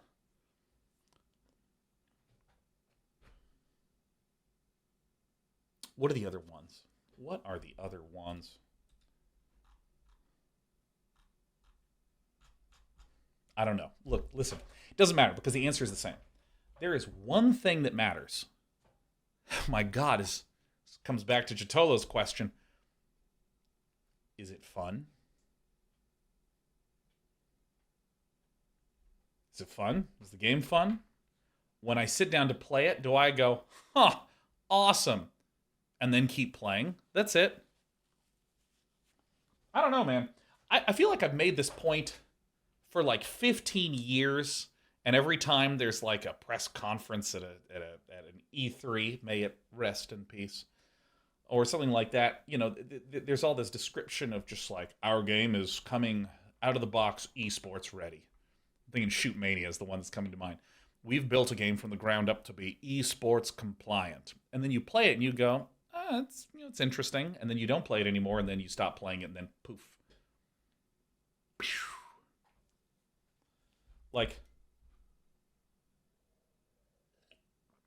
is it fun? Is it awesome? Do awesome, fun, funny things happen in it? And I think this is kind of, I was talking to one of my friends about the FromSoft games, like the Dark Souls series, most recently Elden Ring. Like, Elden Ring has a lot of things that are just total bullshit in it. And they're kind of funny. They're kind of hilarious. Right? Like, you start off and, there's this dude on a horse that walks up and one-shots you. So you're supposed to go around. And you're just like, what the hell? So you run around and then go to a lake, and then there's a giant dragon that comes down and just sets the entire lake on fire and kills you in one shot. And then you like go somewhere else and you find a dude that you can one shot, and you're like, oh, thank God. It's kind of funny. It's compelling. It's interesting. And there's this beautiful golden tree bathing everyone in golden light. Oh, it's just and there's all these crazy areas that you can go to, and you keep exploring, and there's more and more and more, and it's just so damn fun, like right away, and it's so insane right away. Is the tutorialization bad? Could the starting area be done better? I mean, all those aside, the game is stupidly fun. It's just so damn fun. Rocket League. No one flies their car in Rocket League for like 200 hours, right? For ages, people are not flying their car. They're just driving, crashing it into a ball, and just howling with laughter. I've never seen someone not uncontrollably laugh the first 10 hours they play Rocket League. It's so fun. Okay, hey, is a sport game in 2020, when did it come out? Was 20... Oh, fuck, did it come out in 2016? Yeah, I think so. 2015 or 2016. Fuck. I think it was 2015. Yeah. Yeah, sorry, I'm like trying to remember events that I went to at the time. Anyways, like, the game was really, really, really, really fun. I don't care what the market says. I just couldn't stop laughing when I played that game, and I probably put in 500 hours into it. It's awesome. And so, I mean, there's a bunch of RTS games coming out, and I think that a lot of people, when they hear RTS, they think about the StarCraft Pro scene, the pedigree of Brood War pros and StarCraft 2 pros, and there's this discussion about high APM and skill caps and the individual expression of players.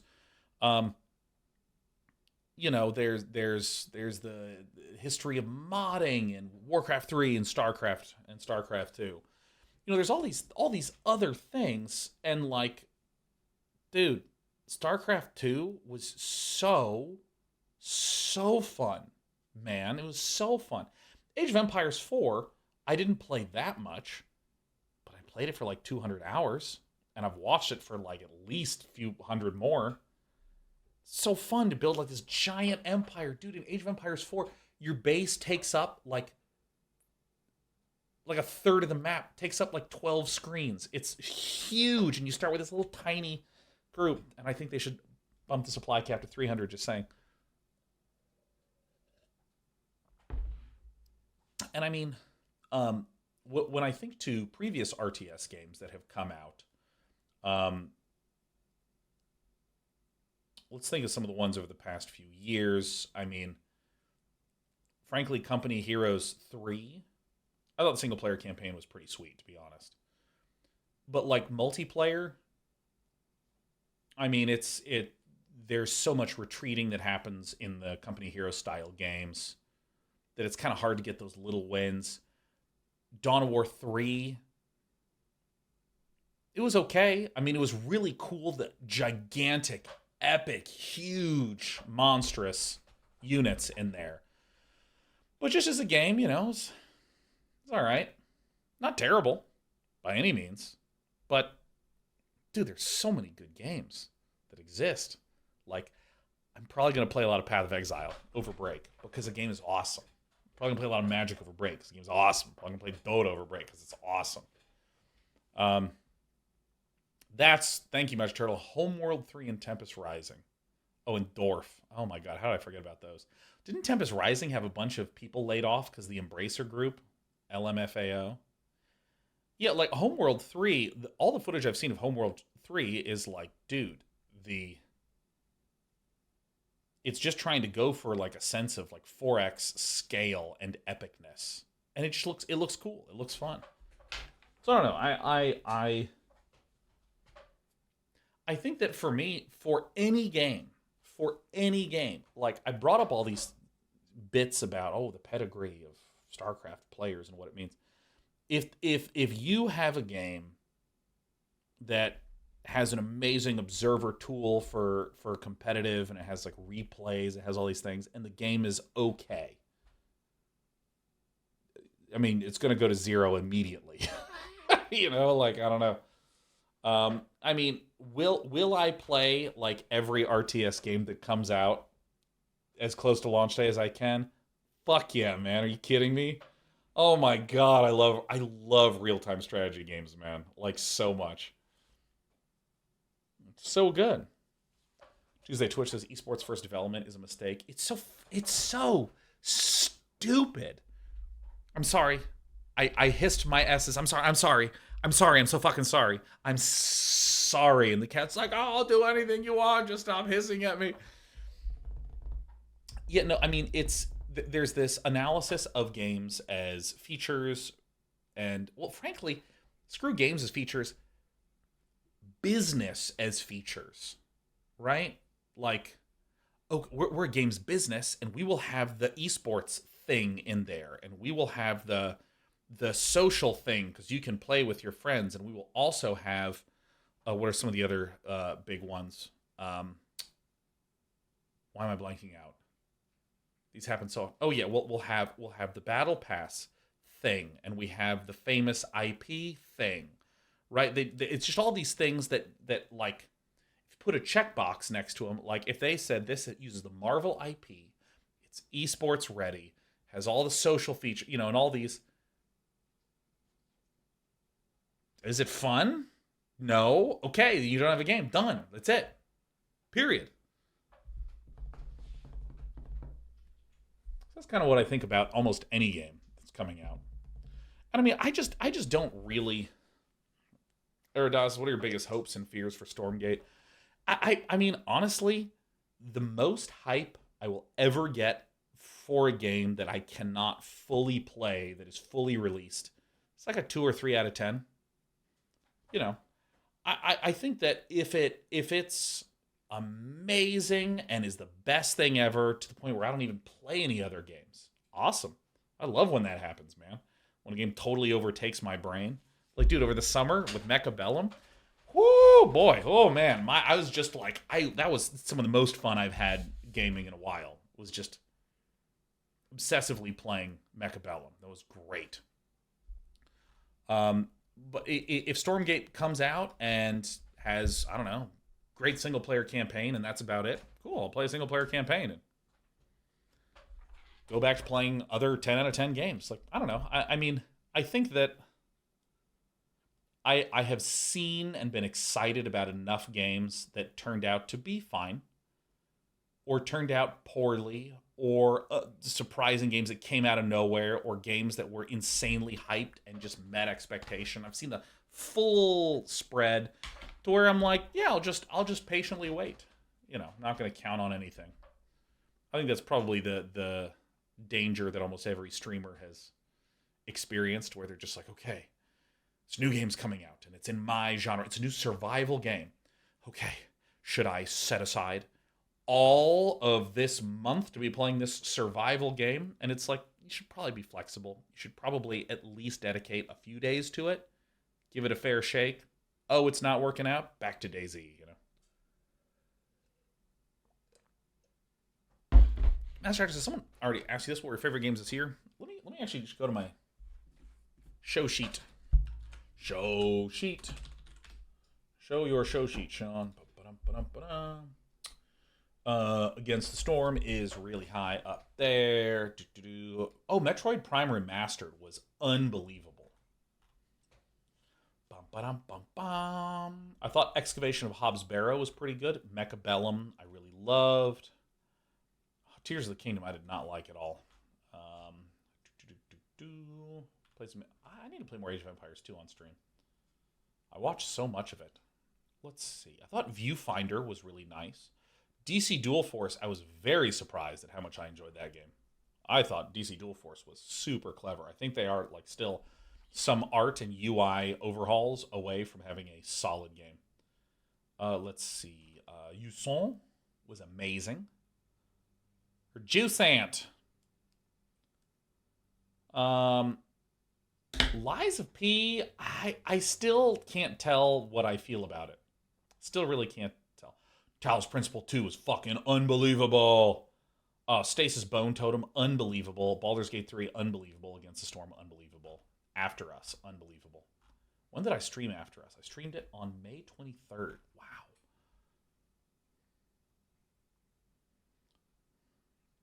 Did you finish Cyberpunk or plan to? I did not finish it. I don't plan to.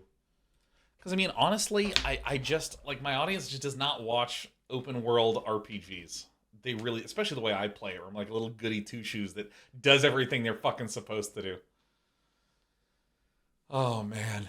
Oh, that's so good. Yeah, on Lethal Company, I still haven't played. I was going to start doing some stuff this month, but my internet was so bad. It was so stupid bad. Boo to Spectrum. Boo, boo, boo, boo, boo. It's been bad for a month, and they told me on Friday they'll let me know if things are going to change. Ugh. Do you have a gaming moment that happened to you off stream that you wish more than any other moment had happened on stream? So you have a record of it? Wow, I don't even think that way. Wow. Wow, no, I don't think so. I don't think so at all. And Windhunter says it's a little bit inside baseball. Dude, you know, this question is the least inside baseball. This is outside baseball. It says, would you ever change what you stream based on viewership? I know you dropped some games that you aren't enjoying, but I was curious if there's a game that you didn't play or didn't finish stream because the audience wasn't there. Literally, any responsible content creator is constantly thinking about and analyzing what to stream, and viewership is a key factor to that. Like, period. Like constantly. Like, I mean, I like doing these end of year AMAs, and right now we have 1,400 viewers, which is really high for me just sitting here talking. I would normally expect to get 600-700 about that. And there is things like that where I have done some more just chatting, hanging out streams this year that have been way more successful than I thought they would be. Oh, that's kind of interesting. Maybe I should incorporate more of that. But not too much, because I don't have that many thoughts. I need to put some games in between to buffer, because I only have about that much shit to talk about. We're almost out today. Fuck! Giddy for Castle, what's your favorite unhealthy snack? Chips, candies?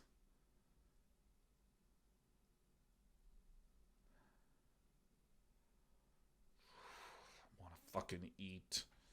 I want to eat right now. I fucking want to eat right now. Oh my god, my favorite unhealthy snack. I mean, probably. I mean, does beer count? Does beer? Because I don't know if it's a snack so much as it is how I get so big. Oh. But yeah, no, I change what I am thinking about all the time, or change what I'm streaming, think about what I'm supposed to be streaming all the time. It's just a constant consideration.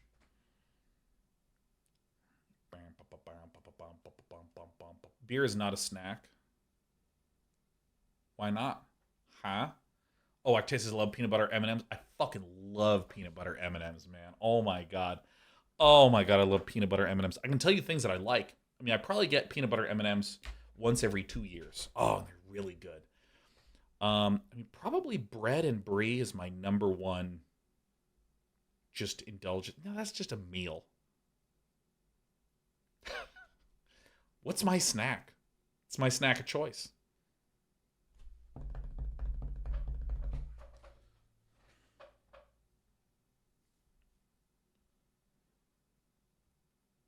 You know, I'll be honest. Dude, Caroline, I don't snack. I really don't. You know what? Crunchy Cheetos. Crunchy Cheetos are fucking good. Fuck, I love crunchy Cheetos. It's my first day of my holiday tonight. Should I get some crunchy nacho cheese Cheetos? Oh, my mouth is fucking... It's salivating. Oh, my God. I want to eat out a bag of Cheetos right now. Like, it is so good. I want to just... What I want to do to that bag of Cheetos. Oh, my God. I really like Cheetos. I also like cheesy dips. Like, cheesy dips. I get some chips and cheese. Oh, it's so good. Oh, my God. Jalapeno crunchy Cheetos and S tier snack. Yeah. Oh, don't stop, Lukey AoE. Don't. Keep going. Keep going. Oh, my God. I'm going to turn off sub mode so we can bring back those idiot bots. Oh, my God. It's so good, dude. Oh. Eat out a bag of Cheetos. That's against terms of service. It was legal for a day. Oh, my God. Soft Cheetos. Yeah, dude. That's what I'm talking about. Hey, what up, EWG? Stabaj. So I think beer is most certainly a snack. I treat it as such. Heaven SC says puffs. Greater than sign crunches. That's weird. It's a weird thing to say. That's like saying Alien 1 is better than Alien 2. It's wrong, but we're not going to ban you for it. B. Dennis G. I have been playing your Boros deck a lot. It is crazy fun. I've been doing some experimentation. I actually cut the Celestices and cut the 2 mana card that you tap to cycle and make a treasure. I put in 2 treasure maps, and I'm not sure what the other 2 should be. But I think treasure maps are better.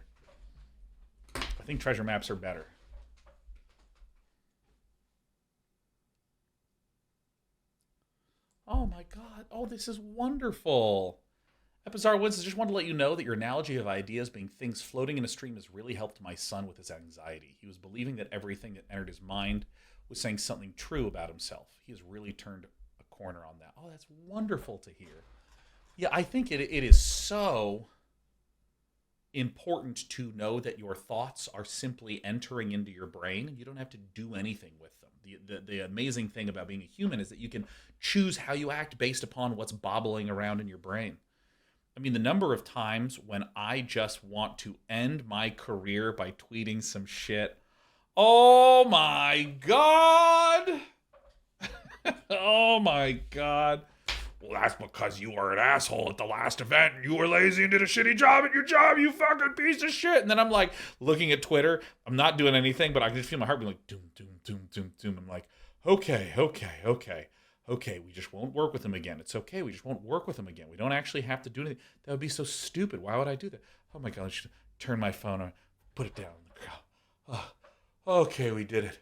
We just got mad and sat there and are still a nice person. Oh my God.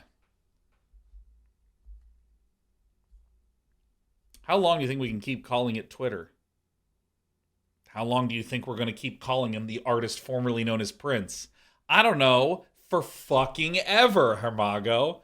I'm going to post on X. No, fuck no. You tweet on Twitter.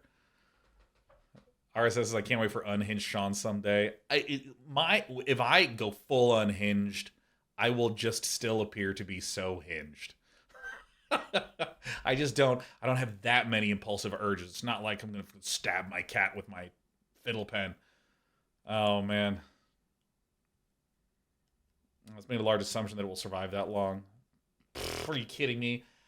If it goes to the ground, everyone will be like, Elon Musk ran Twitter into the ground on Wednesday. The year will be 2035. We'll all share collective consciousness, and no one's brain will ever react to the synapse X thinking about his shit. They will think about variables in algebra, and then when they want to think about Twitter, they'll think that. Oh my God, Chronomorph TV just gifted us 5. Chronomorph TV, Merry Christmas, Happy Holidays, and thank you for your support of our little community. Fluent Zap, what? Fluent Zap coming on in with another gifted 5. Fluent Zap, you may ask me anything at all. And Chronomorph, you may ask me anything at all. AMA today.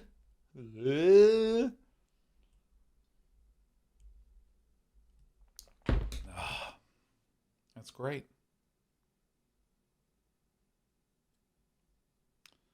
Let's see here. Oh, thank you. And you too. Hey, thank you, Chronomorph. I'm like laser focused because this is an AMA day and you don't have to pay me any money to ask me things. But the fact that you did support our lovely little community with some donations, we must at least honor it. V-Bry says, Day 9, Stormgate caster or professional player? Let me tell you, V-Bry, let's assume the game is good enough to hold a lot of content over a long period of time. You know for a fact that what I'm going to do is I'm going to make meme videos from afar, allowing me all the authority of someone who knows what they're talking about without any of the pressure of needing to demonstrate it by having knowledge in a cast or knowledge as a player. I don't ever want to be responsible for my own words as a content creator. I just want to be lightly cynical about things in the safest way possible so we can all go, yeah, totally, I agree with you, Day 9. And I'm like, and I agree with you, community. Immortal Zombie just gifted a sub. Immortal Zombie, does that mean your crush has responded? Huh? Slowly Falling says, just wondering if you remember meeting my 5-year-old son in Toronto years ago. Want to let you know that he's 16 now. Still loves you. Amazing. Wait, your son came backstage and we chatted a little bit, Slowly Falling. Oh my God, yeah. And I remember like kneeling down, like on my knees and putting my arm around him, taking a photo. Is this the same person? Is this the same person? Yes. No way. Oh my God. Holy shit. Oh my God. 16. Amazing. If I see him again, I'll still get down on my knees and just put my arm around him. I'm a huge person. I'm so huge. That's wonderful, man. Oh my God. Thauren with the gifted 5. Merry Christmas. Happy holidays to you. Oh, 2 Nerds, 1 Black Hole. Next Factorial run is 100% happening whenever the space exploration official mod occurs. Not like the space exploration. No, what is it? I think Space Age is the name of the Factorio expansion, and Space Exploration is the name of the mod that currently exists. Okay, I'm like spiraling off onto a tangent of a tangent of a tangent. I'm ready. Flood this chat with stupid questions. Tell me. Stabaj, I'm just going to continue to do an Absolution Templar because it's so fun. Drunken Robot says, how did you learn to spin pens? No, I didn't do Debate Club. I just wanted to learn to do it. And I think I can only do like 5 tricks. So the first one is I can do a finger pass, right? So this is just a 180 degree pass. Let me just block my face to see if it can focus, right? There we go. Ooh, that looks nice. No, not my face. Get my face out of here. Let's hide my face. Okay, so then there is the behind the finger 360 degree pass, right? Like this. Let me see if I can. Need to go this way. There we go. See, I can do it like that. So you can do it behind the finger, and then you can finger pass. Yeah. All right. So you can do that. Here's my favorite, which is the 540. Yoink, yoink, yoink. See, you can see it's going to the left, the pen, and now it's going to the right because we do a 540. And then there is the around the thumb. This is the classic debate move, right? There you go. Around the thumb. Well, here's the thing: is that a lot of people use this.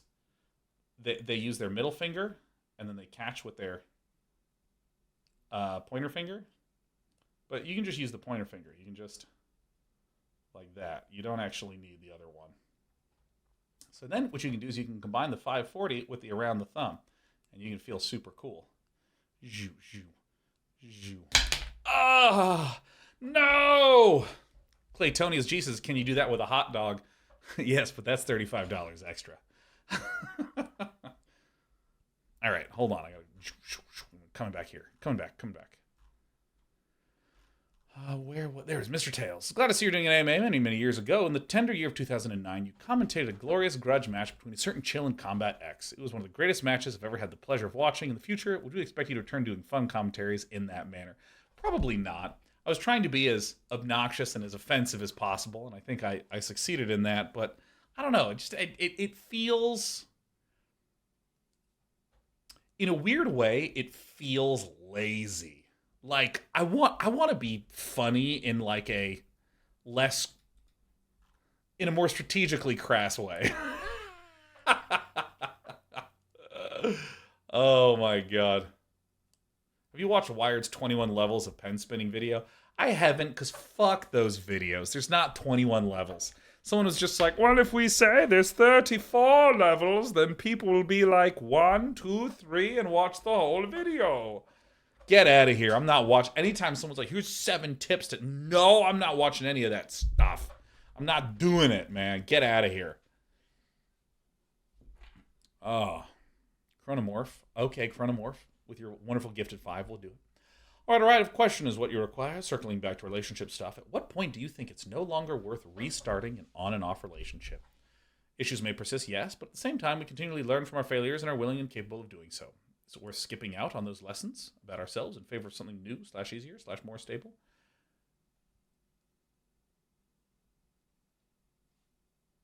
I have no idea.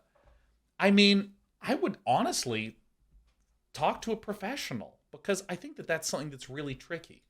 I think it's something that's really hard because, because incompatibility is a real thing.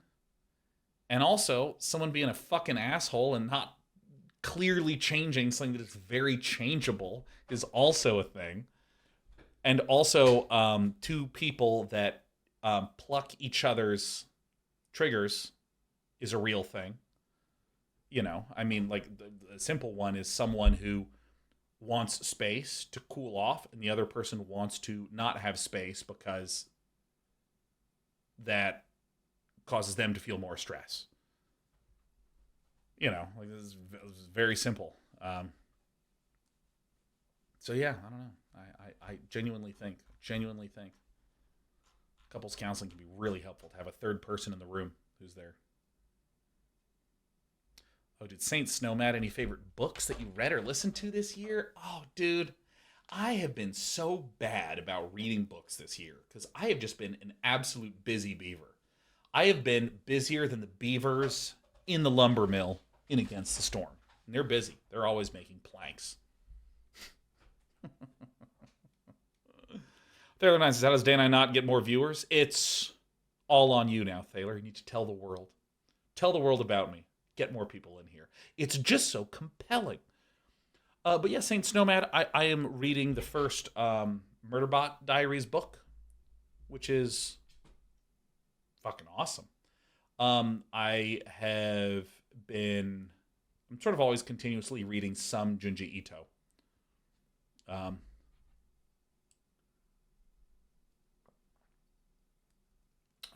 I think the biggest thing that I embarked upon was trying to begin reading through 100 Bullets again. And I got to volume 4, but I was on an airplane and there was a lot of violence and nudity. And every page that I turned, it just kept getting worse and worse and worse. I was just like, all right, I gotta put this away. So it doesn't look like I'm just reading fucking violent porn on an airplane.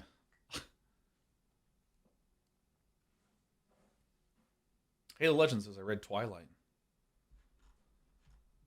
Books this year changed my perspective on family, children, marriage. You should check it out, Day 9. It's very intellectually challenging. Yes, this is not a troll. I think the Twilight movies are fucking incredible. I haven't read the books, but I think they're unbelievable. Oh my god, it's so good. I think it's incredible. Oh my god, have you read the news? Talked to Trisha this week and she might go back to streaming. Oh my god, are we talking about Megumi X Bear? Oh my god. I hope we're talking about the same Trisha. Oh fuck. Oh my god, Megumi X Bear fucking rules. Oh my god, talk about like literally the most, just the greatest human of all time. Probably number 1 actually. I mean, I might be like top 5, but Trisha's top 1. She's incredible. Holy shit, Megumi X Bear is the fucking greatest. Oh my god. God, fucking greatest. Anyways. Master Hector's here says, are you or were you ever good at any sport? No, I was okay at Ultimate Frisbee. Hippoqual says, can I be in top 5? Well, you know, you'll have to enter into the... Sheriff, nope. Be quiet.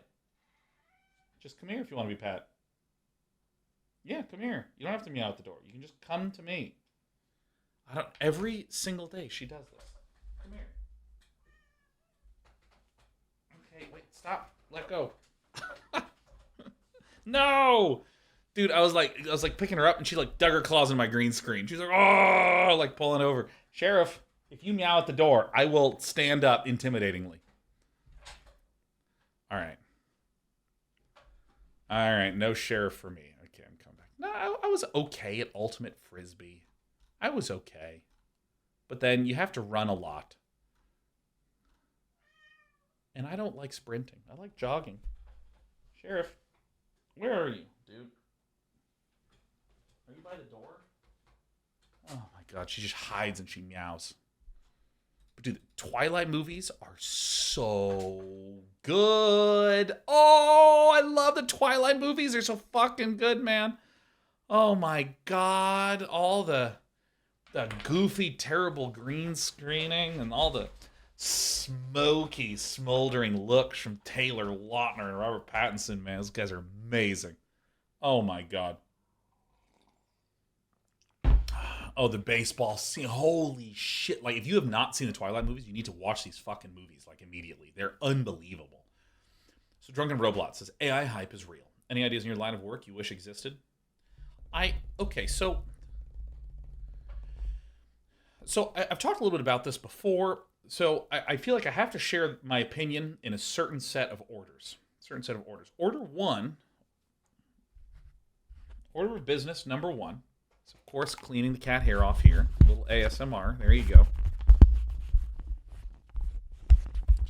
Sheriff especially likes rubbing against the mic. There is a huge set of copyright issues.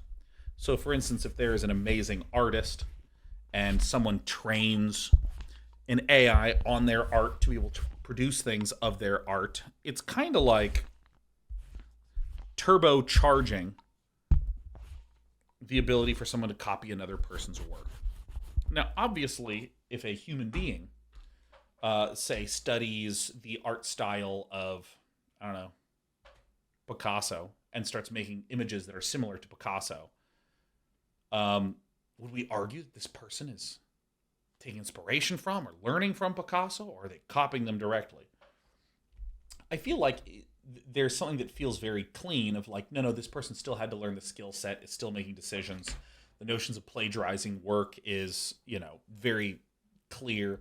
But when it comes to AI stuff, it's a little unclear. It's a little unclear. And I think that currently, as far as I can tell, the sentiment is a little bit more, yeah, these artists are providing the incredibly valuable training data that is letting these AI algorithms do anything of value anyways.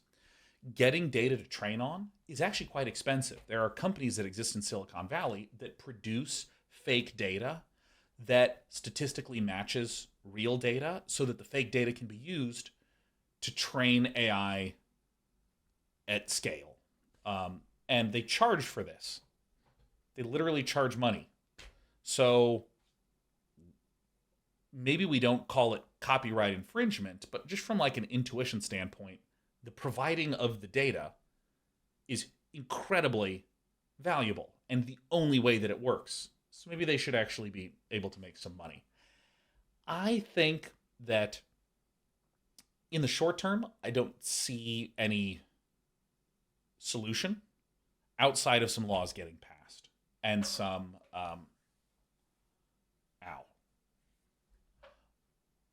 oh, that's good stuff.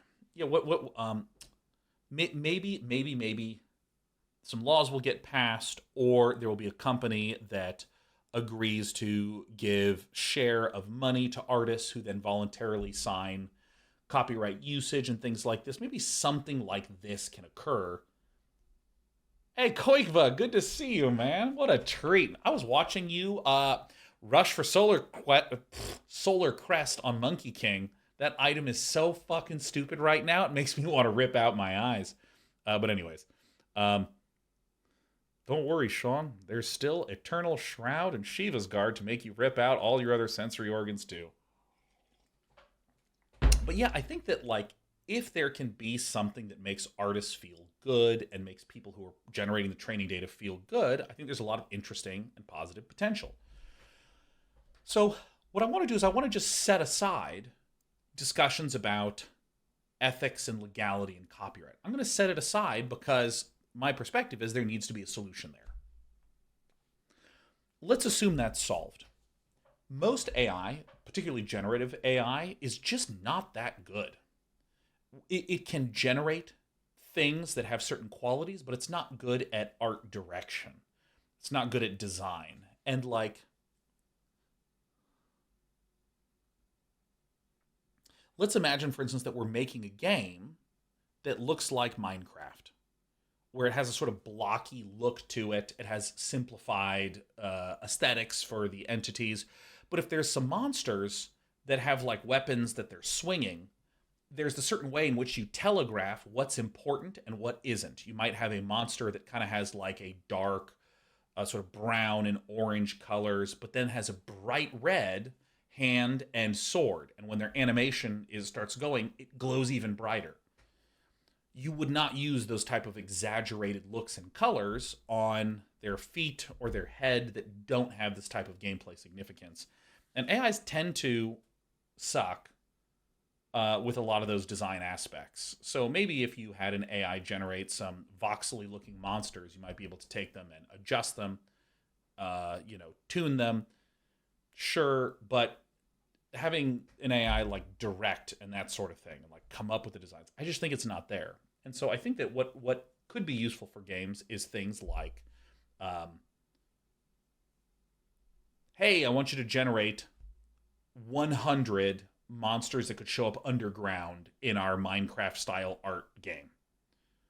And then look at them and be like, this doesn't work, this doesn't work, this doesn't work, this doesn't work, this doesn't work. Hey, this one, I can do something with this. Okay, this doesn't work, this doesn't work, this doesn't work.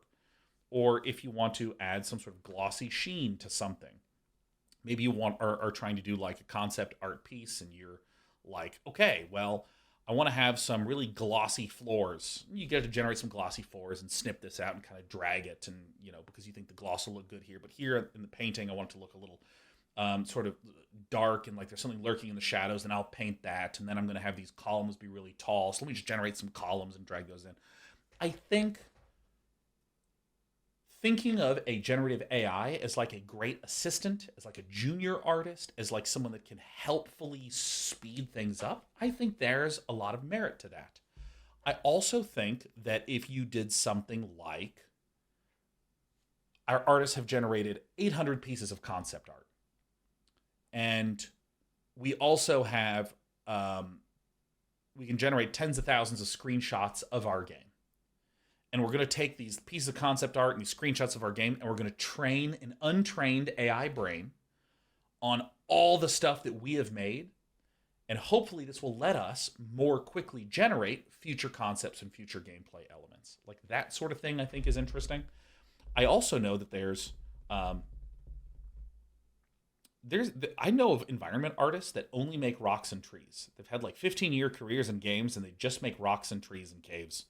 More rocks and more trees and more foliage and more tree trunks and more rocks. And that's all they do. And I have heard them talk about things like, hey, if I could generate 50 rocks in various styles, and an AI could be trained on these rocks to generate 10,000 more, that I can throw out the bad ones and keep the good ones and generate the environment, it would save me so much time. So this category of things is like where I think AI in the short term could be helpful. And it would be amazing if you could do something like a T-pose of like a 3D model, or you could do a concept art of like a T-pose, and that it could take this T-pose and generate a 3D model. That, again, I think it would have a lot of imperfection and a lot of problems, just like saying to a assistant or a junior artist, turn this into a 3D model. And there's a lot wrong with it, but maybe these are totally made up numbers. If it would take you one day to do all of this particular 3D model by yourself, maybe with this ability to generate a 3D model that you then edit, maybe it would become half a day. I think that there's some things that can speed people up, that can accelerate people, that I imagine would be useful in the short term. This is kind of what I think could be cool. But I think that there's a lot of people that are hoping that it'll replace a bunch of stuff. I just don't see it in the short term.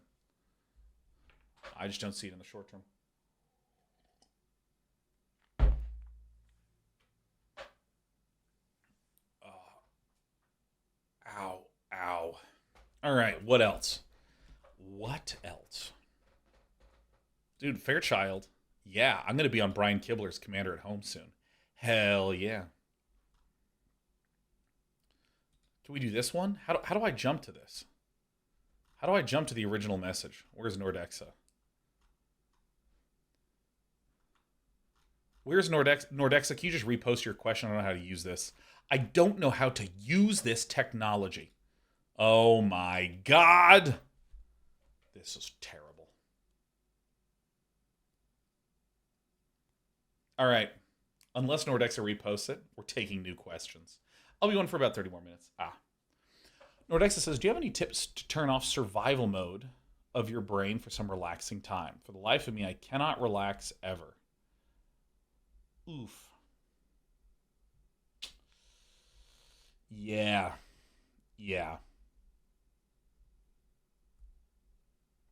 Jesus. This one's a little close to home. I think that the best way that I think I can get out of that heightened survival mode is to just sit somewhere in the dark and just sit there. And what I find is that if I'm in survival mode for a long enough time where there is intensity and stress and all that stuff, when I'm sitting like in my room with my phone off, with no stimulation, the lights are off, the cats are in another room, I often go to the bathroom and just sit on the toilet just with the lights off and just sit there.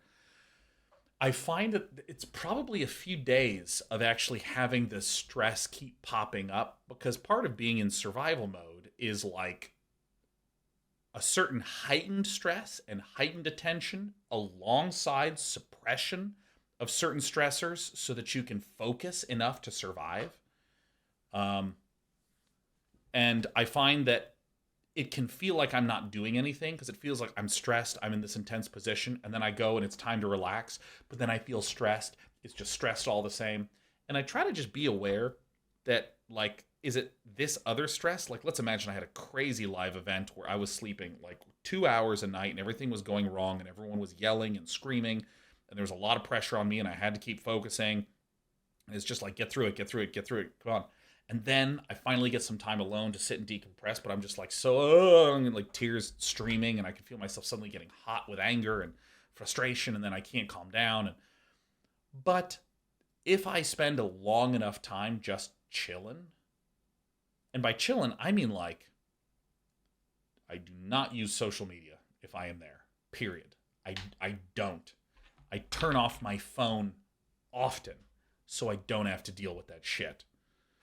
I go on walks, and my goal is to seek out boredom, because I think that there's a categorical mistake that I've talked about that I feel like I've done before, which is that I have this feeling of, if I have a negative, I must counteract it with a positive. If I am having the most stressful, horrible event weekend ever, he says, opening his phone. Yeah. I wanted to see how charged it was, because I have this problem where my cables keep falling out of my phone because I think there's a bunch of gunk in there, and it better be charged. That way I can grind Reddit and watch mediocre reality television all night to mark the beginning of my vacation.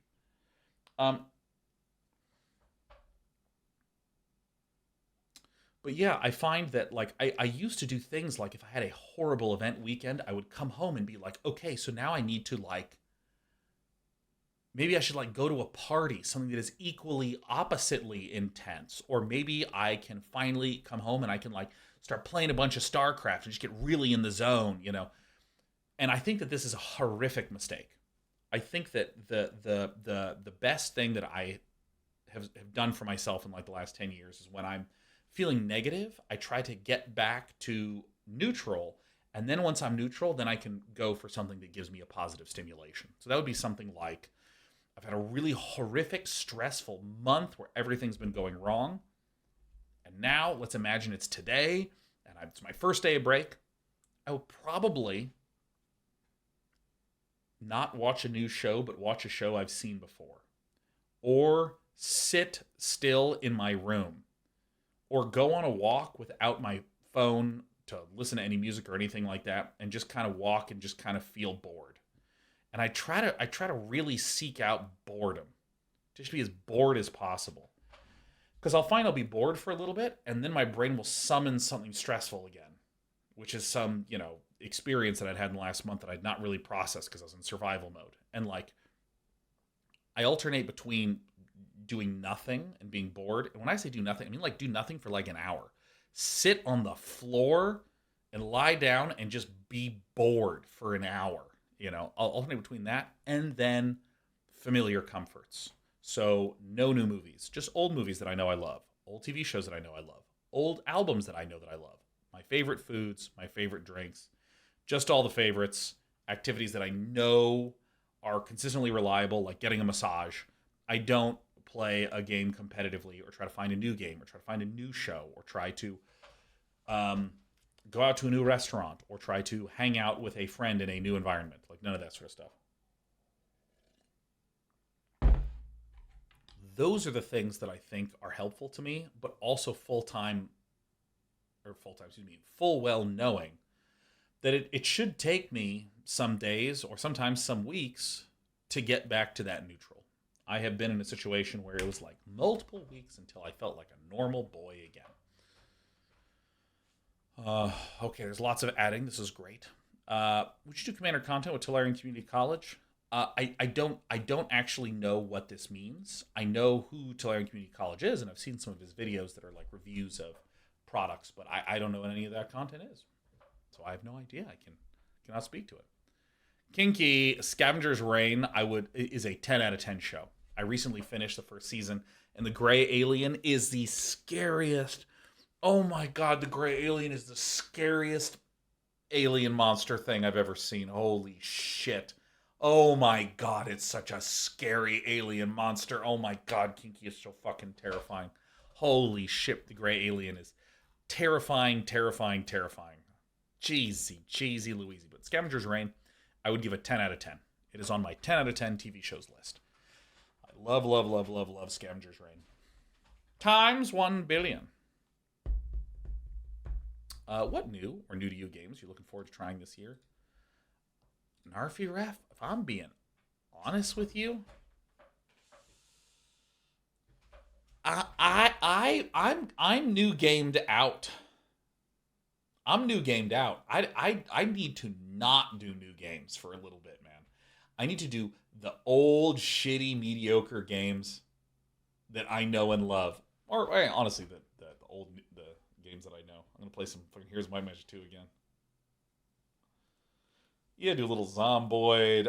I just need some not new stuff for a little bit. What up, Pied Square? Stop Dots, we need Fun and Money again. Fun and Money is dead and shall remain so forever.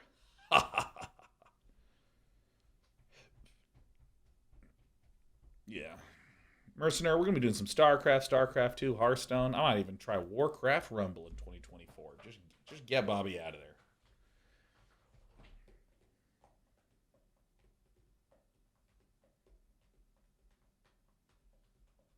Oh, yeah, Dyson Sphere program. I forgot about that. Grinning Duke. Good to see you. Welcome back, Grinning Duke. So do you ever have a feeling of I'm not doing anything when playing games back to back to back? Yeah, fuck yeah. That's the goal.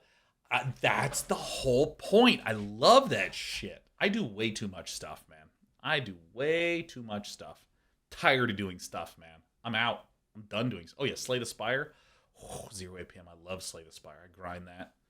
I play Slay the Spire like a feral gambler chasing a loss. Like my legs shaking, and I'm like drinking coffee way too fast. I'm playing through my turns on turbo mode, just trying to like constantly restart to get the most broken thing. It's amazing. It's amazing. Hey, thanks, Pied Square. It's nice of you to say. I will say there's a criticism I will levy on myself, which is I am a big pragmatist. So like if I make a comment about a game, why this game is good, why that game is bad. I mean, part of me in my head is like, well, until you have made a game like that, you don't know what the fuck you're talking about. Because, I mean, the number of times I've seen people with StarCraft, which I know really well, be like, I don't understand why this guy just doesn't get more Ravens. I'm like, with what fucking money? Where's this 200 gas and 50 minerals and starport time that is fabricated out of nowhere? He just needs to stop making a cycle of medevacs. So he's going to lift off his one starport, land it on a tech lab, make the 2 Ravens you think will be cool, lift it off, land again, and make 2 minutes. But then you won't have enough medevacs to do anything mobile, so he has to sit in his fucking base. Like, what's the matter with you? And like, because and of course these people, like, they don't play StarCraft. They're not high level Terran players. They're just observers, and they just kind of sit on Reddit, being like, I don't understand why these players are so bad. And they don't get Ravens. Like in my mind game that I'm playing. I mean, there's a lot of people who are game essayists on YouTube that like have some fun turns of phrase, but I'm also like looking at this and I'm like, is this accurate at all? Does this even fucking make any sense? And I do think there's value to like the analysis videos and essays about or video essays about games and their design and stuff like this. I think it's super entertaining. It is fun in that it is intellectually fun to discuss things that we are not going to do to share our opinions and to like develop and deepen our appreciation for various games. but like, if you have ever made a game and put it in front of someone, all your theory goes out the window fucking instantly, and you realize how dumb and wrong your ideas were. So then you have to iterate through like 15 more steps of that, where each one of those 15 things that you tried failed miserably, and then it was idea 16. Well, this is kind of weird. I would have thought it would be, I don't know, ham-fisted, dumb. I thought it wouldn't work, and lo and behold, here it is. It's working. Huh. Who knew? But now that I think about it, it makes sense after those 15 failures that idea 16 is what works. They release it in the game, and some essayist is like, well, I don't understand why they didn't just do this idea, which was idea 2, which was tested and failed fucking instantly. I don't understand why they just don't. And I really think that if these devs listen to their community, they would do ideas 2 and 3. And some essayist sees this, makes a reaction video to that one, being like, yeah, I agree, point 2 is great, but I think this idea, which turned out to be idea 5 that failed, and then a developer comes along and is like, guys, we tried these ideas, it didn't work. Well, I mean, I really hate when these developers don't listen to their communities. I mean, I've seen this happen a lot, and I'm just like, you know, it like I knew someone who did this, where they gave feedback to a developer, and the developer sent a response back. And my friend sent a response to the developer saying, I don't give a shit what you think about my feedback. You fucking figure out what to do with it. I don't need you to respond to my shit. I'm just a player. I don't know what the fuck I'm talking about. Why would you talking to me for? Go make your fucking game. It's just like so funny, man. Ow.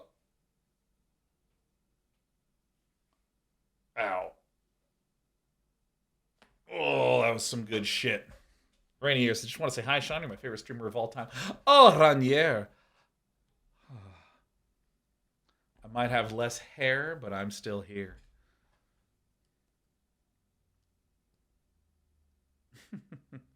How do I parse this name? MO6U3?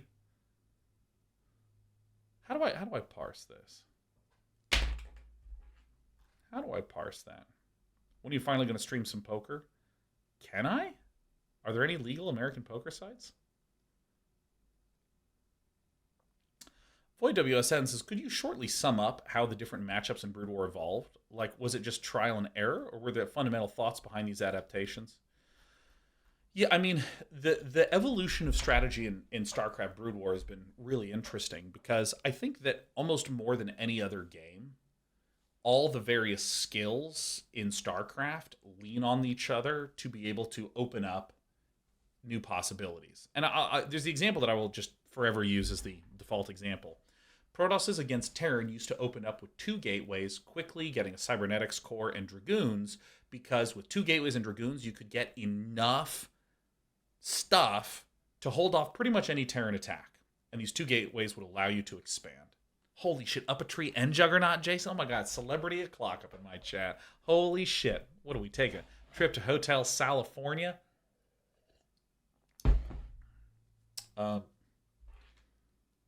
But I think that, like, what happened in Brood War is this 2-gate Dragoon into expand play that Protosses did. Protosses started to realize that if you went 1-gate Dragoon and then pushed your Dragoons really far forward on the map and carefully microed them backwards, then, as long as you had good control, you could have 1-gate Dragoon with range and expand, and then you also had extra minerals freed up. So what do you do with those extra minerals? And players, you know, when it first happened, started to just go gateway expand, and then just get the second gateway that they would normally get anyways. But then players started to, like, get Reavers and suddenly start counter-harassing. And then all of a sudden, this changed the way that the Terran players had to start opening up to be able to account for the fact that if they pressure, they'd have to quickly pull back and deal with Reavers. And so you had, like, weird plays where, a Terran player would start pressuring, see that it was 1 gateway, see the Nexus going down, know that there was not enough to get a second gateway at that point, so then they would get a starport and continue to pressure, and if the Reaver showed up, then they would retreat and stop making a dropship and instead make a Wraith. There was just these, like, weird plays. So I think that one of the things that makes it hard to suddenly do something wildly different as any player in any matchup is there's so much skill and so much care that needs to happen every minute of every game. There's almost always stuff to improve. And so Protoss players used to not rush for Stargates every game.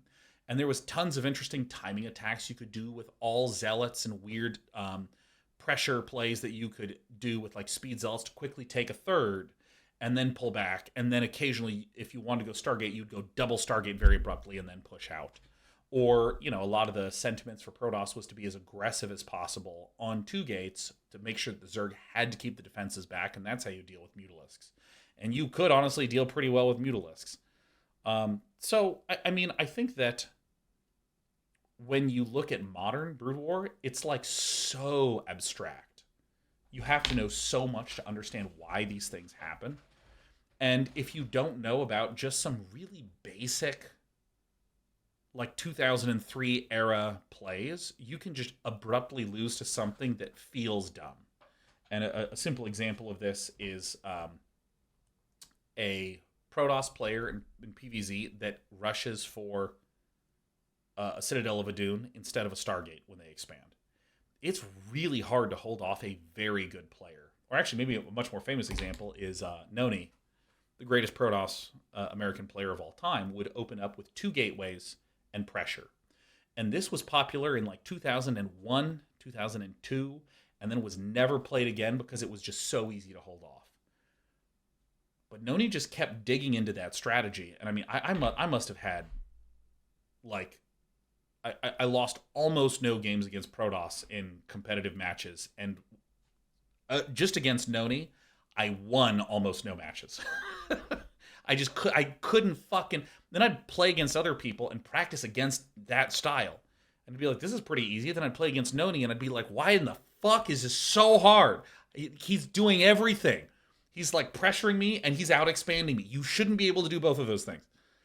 So yeah, it's kind of one of the reasons why I like it. It's a very sort of fluid, dynamic game where if you want to make something work, there's almost always enough wiggle room. Because when you'd watch Noni play, he would just like cut a probe here, cut a pylon, build a thing, then start probes again, and then scout something, then stop gateway production and expand, and then start it up again. And it was just this weird series of branches that he just knew really, really, really, really, really, really, really, really well. Yeah, that was just fucking awesome. Now, Sal says, what do you think prevents Artosis from beating Protoss? Oh my god. Reminds me of one of my favorite Mario and Luigi slash fic. My goodness. Oh, I remember when Luigi reached into Mario's tool belt to just find the wrench he needed. It's story for another day. What do I think prevents Artosis from beating Protoss? You know, there's this weird thing where, like, Dan, he just beats Protoss, like, all the time. And he does so very capably. But when he loses, he gets so fucking mad. And anytime I start to see Dan lose in a TVP, he's not lost, but he's starting to lose. You know the opening scene in Clockwork Orange where Malcolm McDowell's at like the milk bar and he's got that like look and he's just he's got that creepy grin with his little, you know, paint on his eye or whatever it is, and he's just like staring at the camera and he's got his milk in his hand. That's me every fucking time I'm just dialed in to watching him. He's like, this is so fucking stupid, and I'm like, it's pretty fucking dumb, isn't it, Dan? And he just keeps going. And there's a moment where for a brief 30-second period when the game is starting to go south, and you just see Dan, he's just starting to focus, and he's just not saying anything. And for like that last 30 seconds, he's like trying. And then one of his own minds will kill a bunch of his shit. I don't even understand how people play this fucking race in StarCraft 1, man. Like Terrans, their Marines lose 25% of their health with every stim. Tanks deal more damage to their own tanks than to the Zealots. Fucking Vultures drop a spider mine that deals almost twice as much damage as the Vulture has health, and it deals friendly fire. Like, I'm surprised that the SCVs don't deal 1 damage to a command center when they drop off their minerals. It's crazy to me, man. And it's just, I cannot believe that this is the faction that exists. I mean, even Irradiate hurts your own shit. I know. What is it? Come here. Look, okay, little happy baby. All right. God, it's so rewarding. You know, it's rewarding. It like literally waiting around in a Dan stream or excuse me, an Artosis stream to when Artosis pairs against like a Protoss player. I mean, this is what it must have felt like to like pan for gold during the California gold rush, right? You're just like, and he's like, oh my God, he's gonna go Nexus first, isn't he? And you just, hey, I see something glinting in there. Oh my God, this fucking build order lost matchup is so fucking stupid. Here it is. Here it is. I found a nugget. I found a little one. Oh, it's so good, man. Oh, it's so good. Jay Beazle says, do you ever regret the decisions that led you to where you are now? Pretty happy with where my life is now, but getting here is such a terrific hell that I still regret it to some degree. I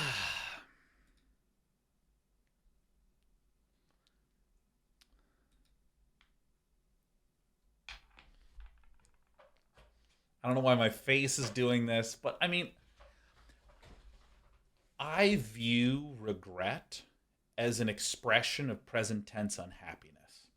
So,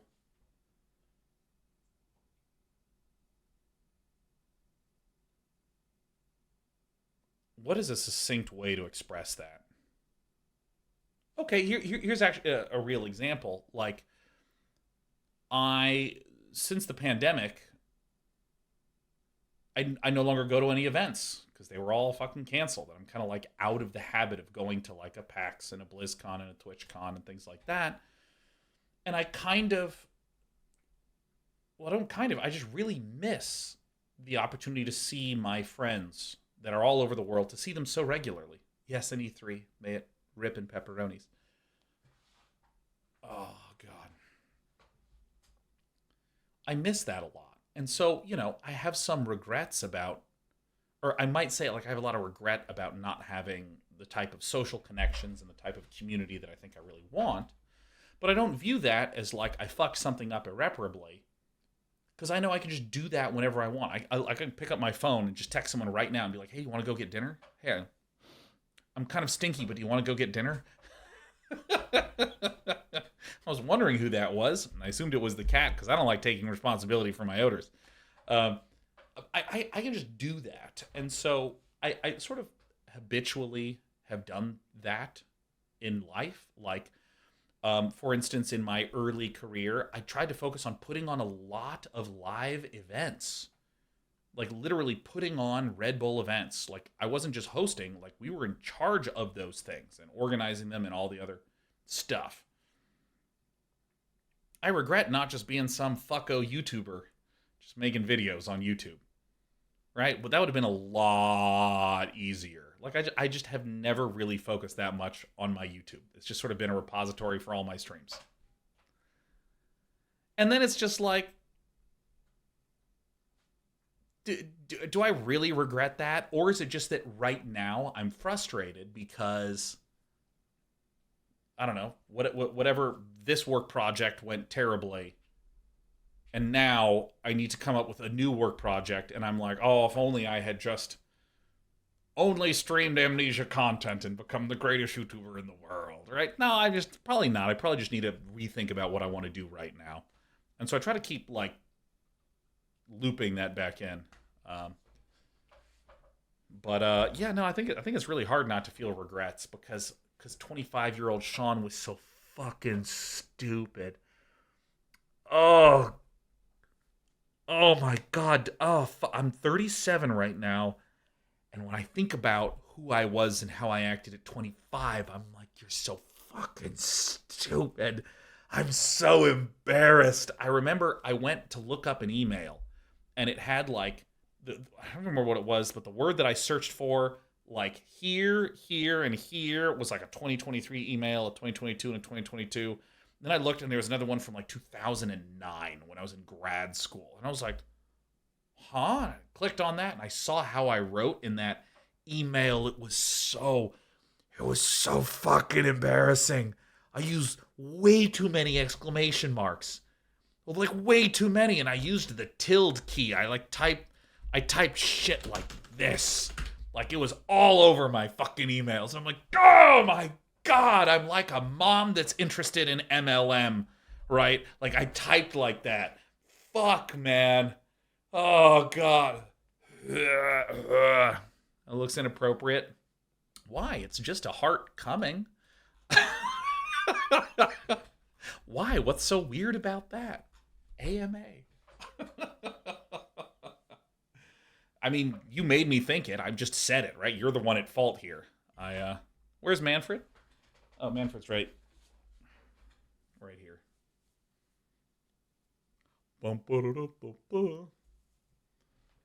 My cat's looking at this, watching Manfred go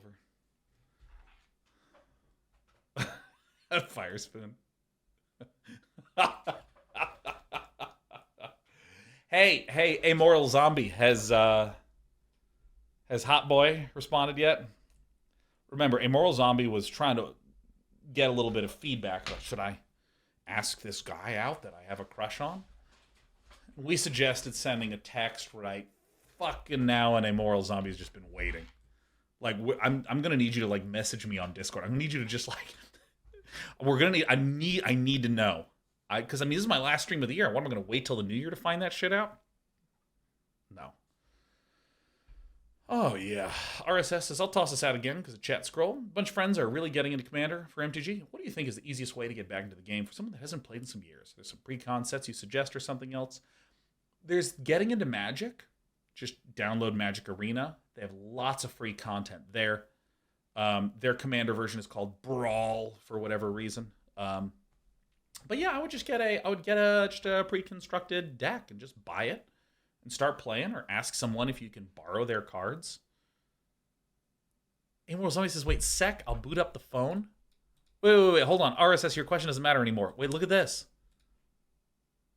Dude, wait. You texted someone asking them out, like professing your love for them. And I say, hey, have they responded? And you say, sec, I'll boot up the... What? Like, what? That's like making dinner and like, how was it? I don't know. I didn't eat it. Like, I don't, like, what do you... Yeah, I was nervous. No response yet, but I did include... Okay, that's good. That's good that he knows what the stakes are. I was nervous. Oh my God, that's so cute. So let me get this right. You're sitting there on your phone. You're just like, hey, I love you so much. I just hope you'll be with me. And then you fucking turn your phone off. That's incredible. That's the most amazing thing in the whole world. Oh my God. I relate like that. I relate to that. I do that now. Dude, yeah, no, let me tell you something. I've done this before where I have been really pissed at someone and I'm just like, what you did was not okay. I will not be working with you anymore. And then I just do this and I turn the phone. I literally put the phone face down on the table. Okay. Oh, it's so good. You know what, Amoral Zombie? Let me tell you something. You know what you should do? Next time you do something like that, I want you just to sit there. I want you to like prop the phone up like this. And I just want you to just enjoy that feeling. Just, oh, where you're being fucking strapped to your decision making. Oh, fuck, you might reject me. Oh, but it's not in my hands anymore. Like literally, like both hands on both armrests, gripping as tight as you can. Just fucking holding on, man. Oh my God. Yes, Amoral Zombie. Yes. No, I love that you sent...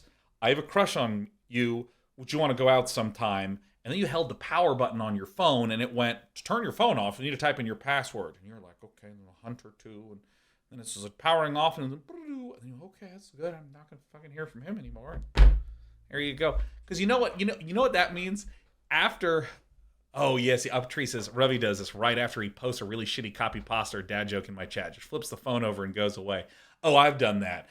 I've absolutely... Hey, there's Ravi. Look, Ravi's right there. This is amazing. This is an absolute celebrity chat right now.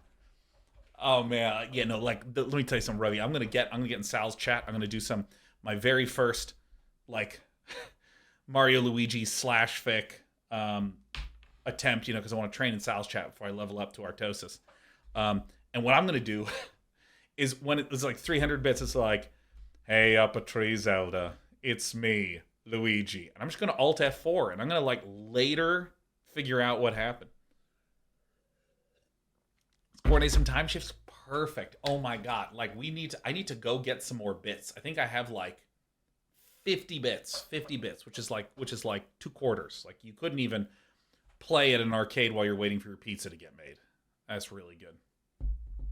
RSS says, I appreciate that Mario Luigi /fic is Sean's weird go-to. No. It's not my thing. This is Artosis's chat's thing. Let me explain. Artosis, there's so there's debate in StarCraft as to who the best American player of all time is. Of course, I had my time. Idra was a great player. Noni also was excellent. There's even Froz, one of the earliest, greatest of all time. So while there's a lot of debate there is unanimous agreement that Artosis is the 22nd best American player of all time. And so Dan went to Korea and became absolutely the second best StarCraft player to do commentary ever, okay?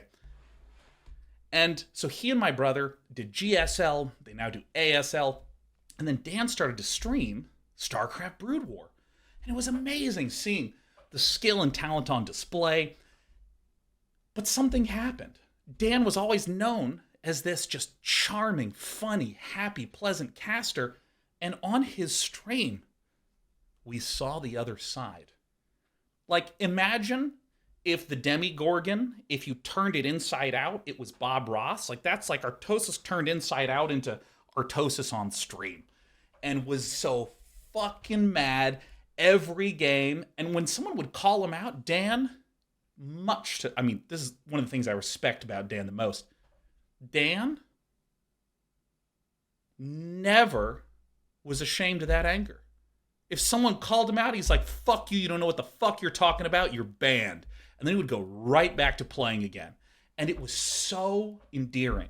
It is one of my favorite things in the universe, watching Artosis play StarCraft. I raid him all the time because it's so pure. We've all played games and been so fucking mad at the injustice of the numbers on these units. Why is Protoss? I was talking about this earlier. Terran is the stupidest race that has ever been made in any RTS ever. Terran is a faction where your basic unit, the Marine, the only way to make it any good at all is to get an upgrade so that it can deal damage to itself. It takes 10 damage, it has 40 health total, and that allows it to temporarily, for like 8 seconds, shoot a little faster, at which point their health is so low that they just detonate in seconds anyways. The other main units are the tank and the vulture. The tank sieges up to shoot long distances, and it does splash damage that deals a ton of damage to the tanks themselves. You can actually do this edit, where you can go to a tank in Brood War, and you can reduce the splash damage radius. You can reduce the splash damage radius on a Brood War tank, and what it does is buffs tanks, because they no longer deal damage to each other as much anymore. It's the craziest shit I've ever seen, because the biggest weakness that the tank has is to the tank, okay? You also have vultures that plant mines, that pop up and crawl after things and explode. Those also do friendly fire damage. So you have this faction that's just blowing up all your own shit. And you play against Protoss, and what Protoss does is they make units that simply show up nearby your units, causing them all to fucking blow up the shit out of each other. I can't believe anyone would play this faction. Of course Dan's gonna be fucking mad. Of course he's gonna be furious. Of course he's gonna yell at Protoss. And he's like, Protoss is, all they need to do is 1A. And I'm like, yeah, but you do have to choose the right time to 1A. I mean, it's amazing. And so when I watch Dan stream, he's getting so mad, he's getting so furious, and it's so relatable, and it's unrepentant anger.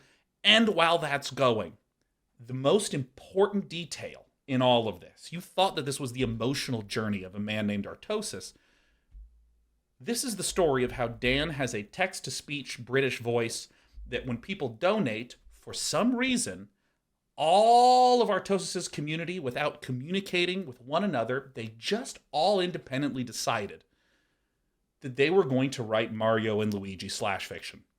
Now, if you don't know what slash fiction is, it's a type of fan fiction in which the two characters fuck. So, Mario and Luigi slash fiction, hey Artosis, do you remember that one time when Luigi was so hard he bent Mario over, and then he hits a button to just make that donation message stop?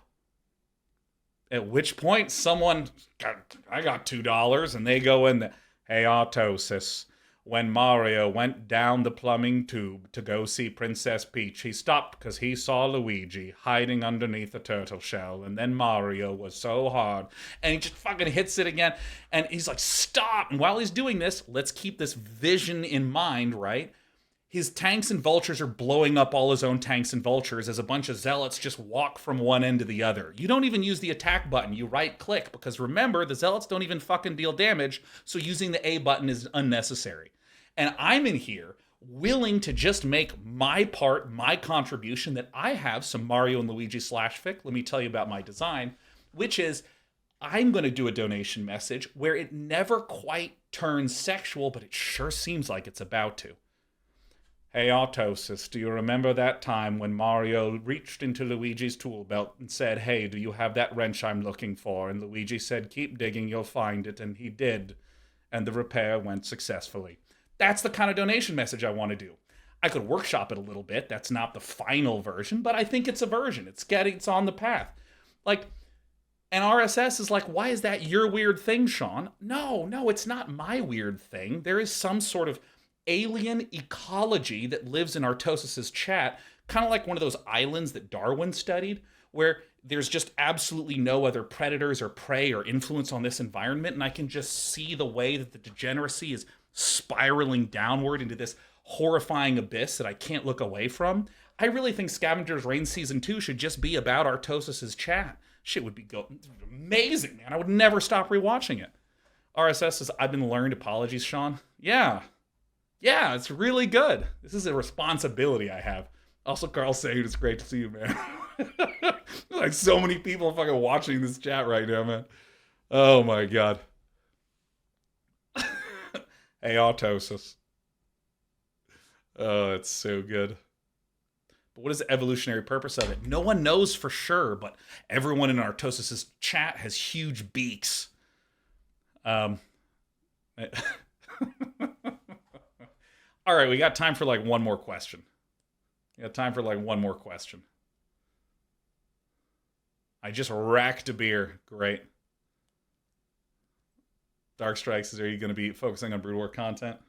Hold on, let me just... All right, I hit my button so my editor can pull out that Artosis rant. Uriel also just wait till I put on that SCP page for Artosis. It's so good. Yeah, no, look, raunchy. Yeah, you got the Arto lose. Oh my god, dude. Front-facing baby chick. Dude, Raunchy, you just the memes are so good. How's the game project going, Raunchy? How's it going? I need the stupidest question. There's so much sweet, earnest, thoughtful conversation being shared. I need something really dumb. What's the dumbest thing that you could ask me? All right. Fran Cam, this is pretty close. Would you rather have a popcorn kernel permanently stuck in the back of your throat or have permanent Cheeto fingers? Permanent Cheeto fingers. I would love to run those all over my own body.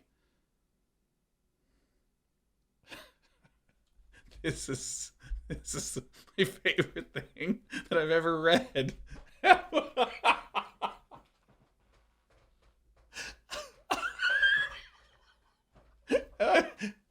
Ever pooped so hard it came out? I read it like 4 times. I'm like, my brain's fucking missing a word here. And then I realized you just wrote it just like that. That's such a good question. I never have. I eat and I grow. I'm like that blueberry girl in Willy Wonka, man. This is the fucking best question I've ever asked. Oh. That's it. No, that's it. I'm fucking done. I'm over. I'm over. That's the last question of the year. I never have. I never have. Oh my god. Oh, oh my god. That's so funny. You saw the Mason band clip? Are you kidding me? Oh my god, it's my favorite thing. It's like my alarm clock now, the entire clip. Oh, have a wonderful, wonderful Christmas holiday, everyone. Mwah. I now need to upload the 1080p version of this recording because I can only stream at 720p because of my internet service provider, Spectrum.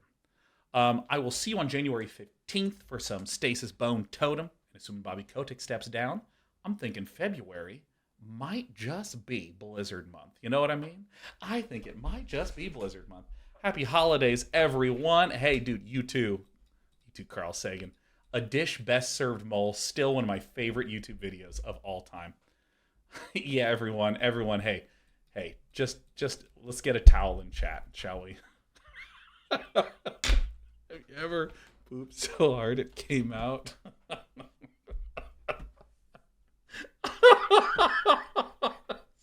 It's just so stupid. Oh my god, it's so good.